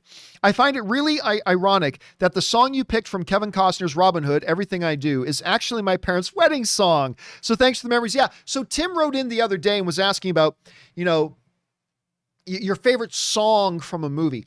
And to me, the sign that a song is a perfect song in a movie is when you later hear that song, all you think about is the scene from the movie that takes place in, right? So some examples for that I gave were, You've Lost That Lovin' Feelin' from Top Gun. Whenever I hear that song, you never close your eyes anymore when I kiss your lips. Like whenever I hear that song, all I think about now is that bar scene from Top Gun. That's all I see in my head. Bryan Adams' Everything I Do It For You. Whenever I hear that song, my mind is flooded with images from Robin Hood. That my mind is filled with images from Robin Hood because that song is forever connected for me to that song. Obviously, Titanic, Heart Will Go On or whatever the name of the song is. You hear that song, you're here, there's nothing I fear. I mean, you hear that and instantly your head is filled with a sinking boat and water and don't go, all that kind of stuff. Your head's just filled with it. So that is a great sign of of when a song is a perfect song for a movie. And it's cool to know that song, Everything I Do, was your parents' wedding song. Mine and Anne, we had our wedding song was actually a song by Peter Gabriel called Book of Love. And we had never heard the song until we went to a Peter Gabriel concert at the Hollywood Bowl. We love going to concerts at the Hollywood Bowl. Anne and I went to a Peter Gabriel concert at the Hollywood Bowl where he didn't have a band. He had a full Philharmonic orchestra. No band, just a Philharmonic orchestra. And he played this song called Book of Love, which I had never heard before. And Anne and I both fell in love with the song. It turns out they used it for the finale of Scrubs as well. But anyway, this song called Book of Love, if you've never heard it, go look it up on YouTube. And it was a beautiful, beautiful tune. And we actually made it our wedding song. So anyway, there's that. Okay. Next up, Chris writes, hey, John, love all that you do. Thank you, Chris. If you haven't done this for Movies in 20, I'd recommend Sneakers. That's a good one. Yeah, that's a good one to do for Movies in 20. Since it's your favorite Robert Redford film, as it is for me too. And you mention it often in your shows. First film I ever saw with Redford, very underrated. You know what? That is a great idea for Movies in 20. You're right. A lot of people have never seen it, don't understand what we're talking. Like, we'll often bring up Sneakers in our movie conversations, like blah, blah, blah, like in Sneakers. And a lot of people have no idea what we're talking about. That is a great candidate for Movies in 20, Chris. Excellent, excellent suggestion. I think we will do that. All right, great suggestion, Chris. Next up, Tim Tracy writes, after binging all of Smallville and her definitive Lex Luthor being Michael Rosenbaum, my girlfriend has become obsessed with Superman and Lois. While it does have some CW elements to it, it does feel like its own show, and I think it's better because of that reason. Hey, listen, you guys have heard me talking about this a lot lately. I am stunned, shocked, and in disbelief of how much I like Superman and Lois. I thought this show was going to be absolute garbage. I had no faith in it whatsoever. And I call it like I see it. You may agree with my opinions. You may disagree with my opinions, but you always know you're getting my honest opinion. And even though I thought this thing was going to be utter garbage and I had absolutely no interest in it for the way they've ruined Superman already, I really like this Superman and Lois show. I really like it. It's really good, and I am shocked, and I am stunned, and I am in disbelief over it. But you and your girlfriend, man, on that same wavelength, dude. I'm very, very impressed with it, and I cannot wait for it to come back. All right, next up, we've got the Wakanda Forever rights. Who thought this movie was going to be this good? Nobody. God, I was expecting it to be fun with Bob Odenkirk. I was not anticipating how good and how fun nobody is. Anyway, I had a blast. Don't mess with John Wick's puppy and don't take a girl's kitty cat bracelet. Godzilla Kong fight was good, but this was the best film I saw this weekend. You will be surprised. Listen, I was surprised too. It's made by, the same guy and whatever who made John Wick. So there's a reason it feels like a complete John Wick ripoff. It totally does. Totally does. But you know what? Doesn't matter because it's fun and it's entertaining. And I had a blast watching Nobody. I had a blast. Watch this movie, particularly in a movie theater if you can, but watch this movie. It was surprisingly good. It was surprisingly good, and I think you might enjoy it. All right, thanks for that, Wakanan. Next up, Hot Tamale Palm Tray writes, 1 of 2. John, my man, add another notch on your belt. Like you, for many years, I was addicted to sodas. My crack of choice was Dr. Pepper, but thanks to your show, I was introduced to the deliciousness that is Zevia. Scratch one less thing I need to worry about in regards to my long-term health, and it's because of you. So thank you so much. Now give that man his sponsorship, Zevia, you cheap sons of bitches. Listen, I'll tell you what, again, I started off doing the movie blog, drinking 2-liter bottles of Coke per day.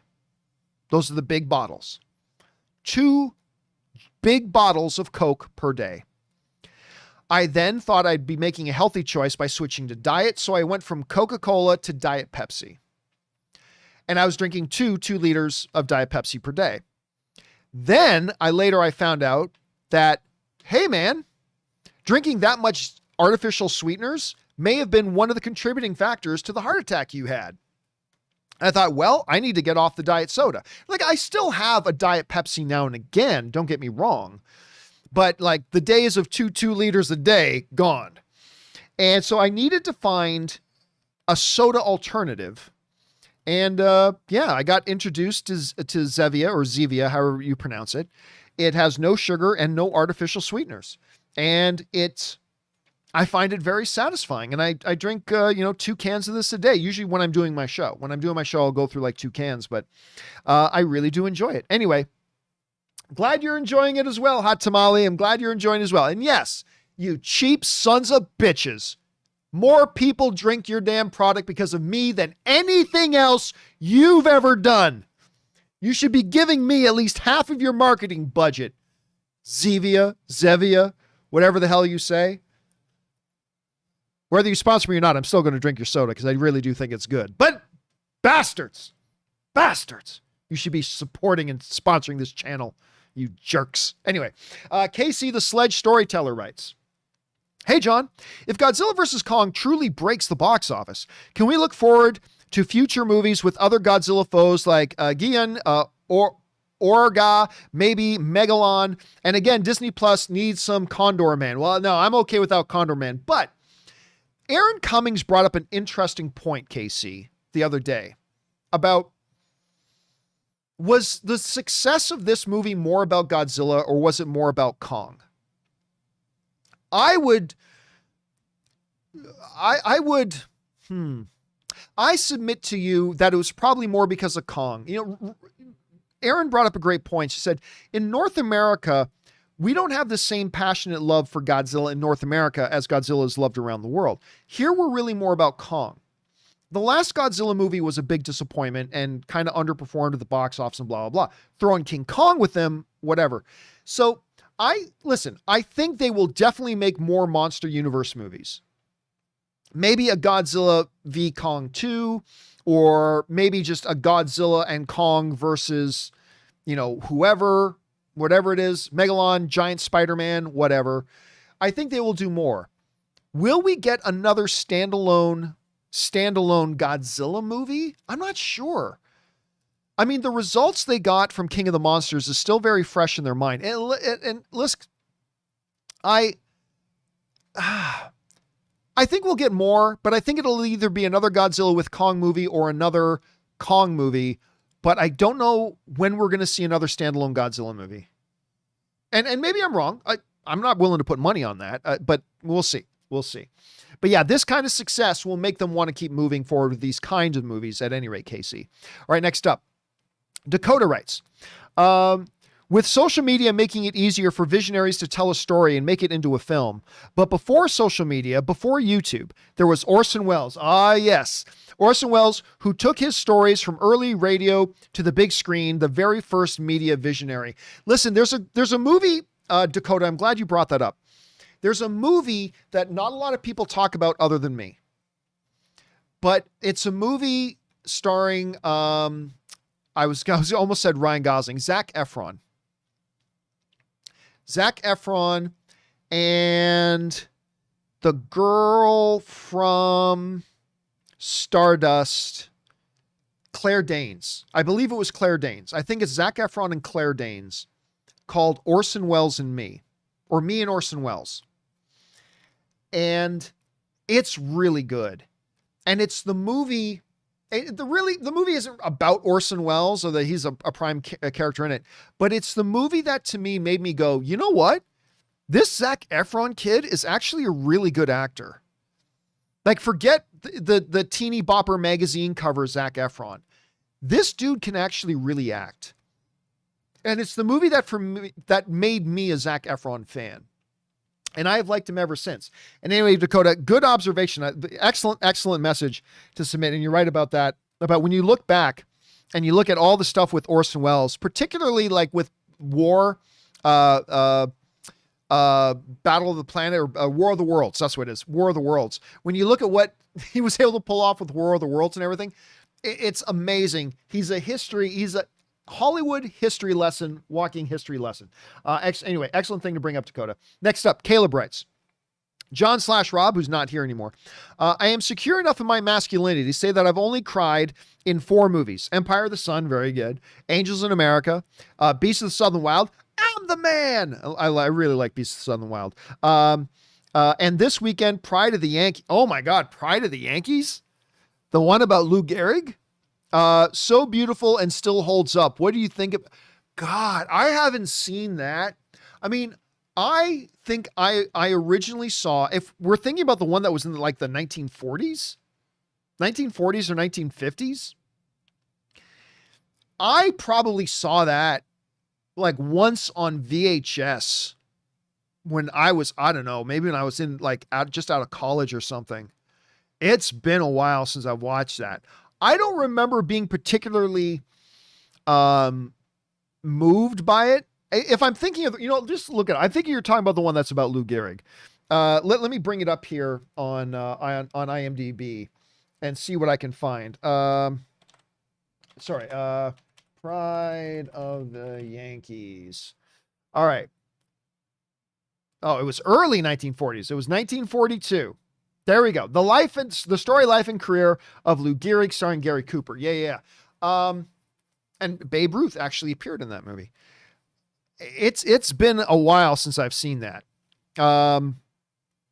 But I'll say this. I don't remember being particularly in love with it.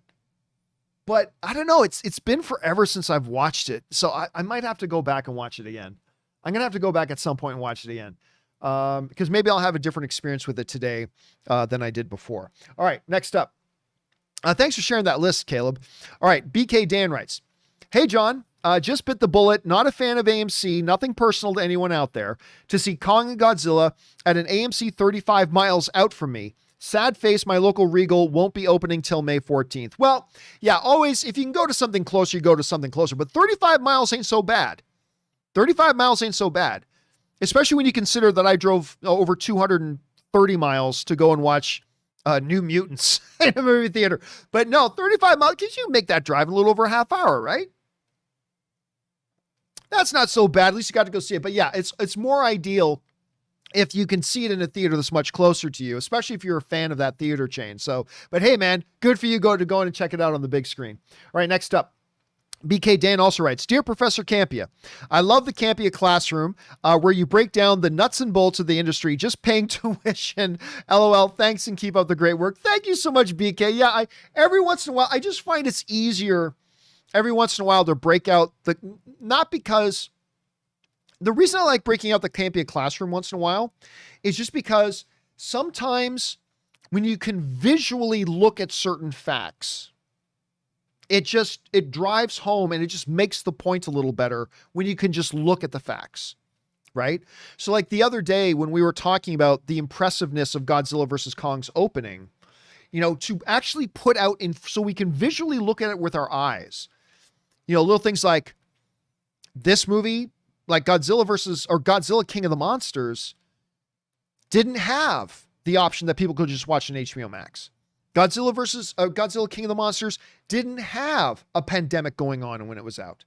Godzilla King of the Monsters didn't have limited theater capacity when it was out there. I mean, it comes in handy when we can visualize what it is we're talking about.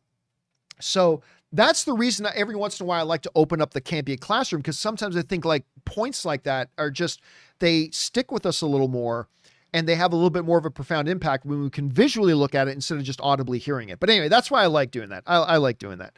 Anyway, thank you for that, BK Dan. I appreciate that. Okay, BK also writes, Hey, John, someone mentioned Comic-Con the other day in a companion video. I know you partake of that con. Have you and Ann ever been to a D&D con like Gen Con or Gary Con? I have not. I've never been to a D&D convention. My wife, Ann, has. She's gone to a couple. I think it was Gen Con. I might be mistaken about that. But my wife has been to a couple. I have not been to any of them. I wouldn't mind going. It's just they've never been convenient for me to do. And obviously a Comic-Con is about a lot more things than a very specific D&D con is. But I would go. I would go to one, but I have not been yet, but Ann has. All right, next up. The Wakanda Forever writes, the two biggest music controversies of my life were the telling of the truth of the Partridge Family and Milli Vanilli. Probably meant Milli Vanilli. John admitted you were devastated when you learned the truth. What's your favorite music video? Thriller and White and Nerdy for me. Oh, I love the White and Nerdy music video. And obviously Thriller's an all-time classic. Yeah, I remember I didn't care about Milli Vanilli, but yeah, hearing about the fact that they didn't even sing the songs, that was surprising. I was very shocked to hear that. But my favorite music video, man, I haven't thought about that. What would be my favorite music video? Not my favorite song, but I am a big fan of the music video for U2's Elevation, which was connected with the Tomb Raider movie franchise. I really do like that music video. It's really great. I mean, sticking with U2, I also love Where the Streets Have No Name, where U2 did a pop-up surprise concert on a rooftop in Los Angeles. And that was pretty cool. I don't know. I've never really thought about my favorite music videos. So maybe if I think about it a little longer, I'll come up with different answers, but just off the top of my head, there's that. All right. Koa1708 writes, hypothetical question. Would/can Disney ever retcon the Star Wars sequel trilogy? Can they? Of course they can. They own it. Would they? No, they won't. Nor should they. Like, I hate the Star Wars prequels. I hate them. But I will argue till we pass out from lack of breath that they should never touch them. They're canon. They happened. They're canon. They should not be touched. But John, you don't like those movies. I know, but it's not whether or not I like them. I'm not one of these crybabies. It's like, make everything the way I like it. I'm not one of those crybabies. I hate those movies, but you should never touch them. They should never be retconned. They happened. They're a part of canon. They should be left alone. And Disney will leave them alone. I feel the same way about the Star Wars sequel trilogy. By the way, I don't think the Star Wars I think overall the Star Wars sequel trilogy is good. The first one was awesome. The Force Awakens is awesome. Like, flat out, completely awesome. I like The Last Jedi, although it certainly has elements that I hate, but I like it overall. And then The Rise of Skywalker was just terrible. I mean, there's no getting around that. The Rise of Skywalker was terrible. Even though I know many people still like it, that's great. For me, it was terrible. But no, they should not ever be touched, and I don't think they ever will be touched. And yeah. So I don't think either the prequel trilogy nor the sequel trilogy will ever be touched, and nor should they be. Can Disney retcon the prequels and the sequels? They can. It's theirs. They own it. It's their prerogative. They can do whatever they want. But will they? No. And should they? No. They are what they are. Just move forward. Just move forward and make new movies and move on from that. Anyway, next up, Frankie Gouge writes, that latest Black Widow trailer is the way to reboot marketing. Excellent trailer. Took me from okay to damn. I'm with you, Frankie. That's what it did for me. I'm like, I was interested in the movie because the trailers have been pretty good. The trailers up until now have been pretty good. And I'm like, okay, this looks, I'm not big on Black Widow getting a solo movie or Hawkeye getting a solo show, but all right, it looks all right. This trailer was the best one yet. It really focused on the individuals, the character, the story. I liked what I saw, and it made me legitimately excited for the movie. So I'm with you on that one, Frankie. BK Dan writes, hey, John, a suggestion for movies in 20, Enemy Mine. That's not a bad one either. Lou Gossett Jr. That's one a lot of people have seen, but it's really good. By the way, for those of you who may not know, there was a Star Trek episode where Captain Picard and this alien being who only spoke in metaphors were trapped on a planet and they had to learn to communicate to each other. That was totally influenced by the movie Enemy Mine. And that one might not be a bad one either. That's not a bad recommendation either. All right. Hippie Radio writes, hey, John and Rob. Rob's not here any longer. Rob is only here for an hour and a half when he's on. I can't ask people to take up more of their day than that. Hey, John and Rob, with the pandemic success of Godzilla vs. Kong, do you think they will move forward with the Monsterverse? P.S. All hail Godzilla. Still your undisputed king of the monsters. Oh, nonsense. Nonsense. I'm not going to give any spoilers, but to me, the true king was obvious in Godzilla vs. Kong. But anyway, that's just me. Yes, I do believe they will. Whether it's a standalone Kong movie, whether it's another Kong and Godzilla movie together, whether it's something else, some kind of amalgamation. But I think this success, especially in light of the pandemic, I definitely think they're going to make another one. How long from now, I'm not sure, but I do think they're probably going to move forward and make another one. All right. Michael H. Jones writes, and tips in like $20. Thank you, Michael H. Jones, for that. Hey, John. With Godzilla vs. Kong doing really well at the box office this weekend and Black Widow still 3 months away, do you think there is any chance Disney might change their minds and just release Black Widow in theaters? You've read my mind, Michael. And by the way, thank you for tipping in that much. I appreciate it, man. You totally read my mind. Yeah, absolutely. I absolutely believe they are considering that. Now, whether or not they actually will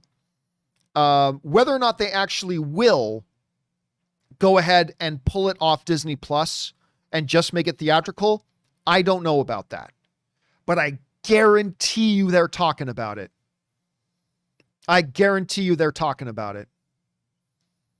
I mean, you can't not at least have those discussions when you look at the results that a Godzilla versus Kong movie is getting. And none of those movies were big hits before. I mean, they've done okay, but they're not like big monstrous hits. And if that can do that, what could a Black Widow do? A Marvel MCU movie. So whether or not they actually push forward and do that, don't know. I'd say there's a 50-50 chance. But they're 1,000% talking about it. You have to. It would be irresponsible not to at least to consider that a possibility. So yeah, I think it's being talked about, Michael. Let's see if they actually pull the trigger on it or not. I'm not so sure about that. All right. Willow writes, when King of the Monsters struggled at the box office, you said that if Godzilla vs. Kong hadn't already finished filming, it probably would have been canceled. And I stand by that. I totally believe that. Given the movie's current performance, do you think the studios are glad to have made it after all? Oh, absolutely. Yeah. Whenever you have success, listen, it's the old adage, you've heard me say it 1,000 times. Winning cures everything. But I completely still stand by that. If they had not already been in production on Godzilla vs. Kong, the failure of Godzilla King of the Monsters would have definitely ended the franchise. I said that before. I stand by that. I totally believe that. Like, because then you would have had Godzilla, Kong Skull Island, Godzilla King of the Monsters. Like, the box office was continuously dropping. Godzilla King of the Monsters was a poor movie and really underperformed at the box office. I am 100% sure. Now, who knows? Maybe a Warner Brothers executive may tell me otherwise someday. But until they do, I totally believe that had they not already started making Godzilla versus Kong by the time King of the Monsters came out, I think they would have killed the project. I really do. And are they glad today that they went forward? Oh, hell yes, they're glad. I mean, this one worked out really, really well. And I think they're even going to do more now moving forward. All right, let's move on here. Next up, the Wakanda Forever writes, I was ready to go for WrestleMania, got an email, they canceled the WWE network. Now it's on Peacock. They say I have to sign up with them. 3 plans, regular, premium, and premium plus. Ads or pay more for no ads. Do you have Peacock, John? Absolute joke. It's not, no, listen, Peacock's, I hate the name of the damn service, but Peacock's a really good service. I'm enjoying it. And I like the fact that they're doing something that the other networks aren't doing. They're giving you an option. Hey, there's a totally free version, right? To watch for free with ads. Then there's a version, or how does it go? Anyway, there's a really inexpensive, if not free, version that you can watch a whole bunch of stuff on Peacock with commercials. So if you want to pay less, they give you that option. Then they give you an option to have it with no ads. That's a little bit more expensive. And then they give you an option for no ads with even more premium content. And they give you the choice. You have a choice. As a consumer, you have choice. And even their most expensive plan, which Ann and I signed up for, we signed up for the premium no ads one, the premium plus. It's very inexpensive for what you get. And considering that people were paying, I don't know, 10, 11 bucks a month just for the WWE network, and now it's a part of Peacock, that's an extra good deal. So I think that's a wonderful, wonderful value. I think if you're a WWE fan, I think that is a terrific value, because now for almost the same price, you're getting the WWE network and you're getting everything that's on Peacock. Still got to change that name. But yes, I think it's a great value, man. I think it's a really, really good value. All right, next up, we got James L.H. writes, Hey, John, hope you're well. I am doing well, thank you. I'm not impatient when it comes to news or trailers on upcoming projects. To me, it arrives when it arrives. But there is one I do look for any news on more than most, Shogun. I just hope I don't put too much expectation on it. Well, listen, James, you guys know, when they made that Disney announcement where they announced all the new Star Wars shows and all the new Marvel shows and all that kind of stuff, the thing that got me most excited was Shogun. That is the one that by far made me the most excited. And I had no idea if they would ever go back and do Shogun again. They haven't done it since that 80s miniseries. I love Shogun. It is a perfect story to tell, especially on a format like online streaming. I'm so excited for it. No news right now, but that's fine. Don't expect any news yet. Probably not for a little bit still. It's probably still in development. But I will be looking forward to it, man. It is the thing, again, more than any of the DC or any of the Marvel shows, any of the Star Wars shows. That is the thing that got most of my excitement. And I cannot wait for them to get to that, James. I just can't wait for it. All right, Wakanda Forever writes, I had absolutely no interest whatsoever in Space Jam Legacy. You couldn't have paid me to watch that film. Then I saw the trailer. I have to say it looks interesting. Iron Giant, who knows? I might be surprised. Never judge until you see it, right? I mean, that's a good attitude. Again, for me, the trailer, it wasn't a bad trailer. I'm not saying the Space Jam trailer was bad. I'm just saying it didn't do anything for me. You know, it didn't make me more interested. Now, Rob did like it. I mean, Rob said, before I saw the trailer, I wasn't interested in the movie. I've seen the trailer. Now I'm at least interested in the movie. So that's good. For me, it didn't make me go up that level. I wasn't really interested in it before. I'm still not all that interested in it. So they'll have to do a better job with the trailers to get me more on board with it. But anyway, that's just kind of my take on it, Wakanan. All right. Next up here. 1 second here. Okay. Next up, we've got, where are we? Patrick Conway writes, was reading about the Russo's second movie post-MCU, The Gray Man. Actually, this will be their third post-MCU movie. The Gray Man, actually their fourth. Yeah, their fourth. one. Anyway, or if you're talking about one they personally sit in the director's chair and do, it would probably be the second. But they have been responsible. This will be their fourth movie they've been responsible for under their Agbo production banner. Anyway, The Gray Man, a spy action film in the vein of Winter Soldier with Chris Evans starring and Marcus and McFeely writing it. This sounds like it should be badass, but Feige could be a missing ingredient here. Yeah, we were talking about that a little bit earlier, right? Listen, to me so far, everything that the Russo brothers have put out with their Agbo production banner has been a disappointment. 21 Bridges, Extraction, Cherry, although I haven't seen Cherry myself, I just keep hearing bad things about it, but maybe if I watched it, I'd love it. And now this Gray Man. I really hope for a win, but you're right. I am starting to wonder if Feige needs to be a part of that mix for them to really hit their creative apex. Maybe yes, maybe no. All I know is I've been really excited for all three of their other movies. And other than Cherry, which I haven't watched, I just heard bad things about it, I've been pretty disappointed so far. So maybe Feige's the missing element to that. Maybe it's not. We'll find out. All right, next up. I hope The Gray Man's great, though. I hope it's great. All right, American Jedi writes, I enjoy the Planet of the Apes series, especially the first two original ones, as well as the recent films. Where do you see this franchise going now with Disney at the helm? A remake of the original would be great, since the apes would be the antagonists. You know, it's a good question. I think Rob and I were talking about that a while ago. It's like, where do they go with, or what do they even do with the Planet of the Apes series now? Like, what do you do with Planet of the Apes? Is there still a lot of hunger for it? I was honestly a little bit disappointed with War for the Planet of the Apes. I like the first two one, like the one with James Franco and then the sequel. I like those two a lot. I wasn't a big fan of the War for the Planet of the Apes, to be honest with you. But where do you go with that franchise now? Can you do something with that franchise right now? I don't know. And you know what? The interesting thing is I've never really even heard, like we've heard Disney talk about Aliens. We've heard Disney talk about like some other IP that they inherited from Fox. I don't think I've heard them talk about Planet of the Apes unless I'm forgetting something, which is totally possible. I could be forgetting something. But yeah, I just don't know which way you go with it. Like, where do you go from there? Do you do a remake of the original? It's kind of difficult to do a remake of the original when you already kind of know the big twist ending.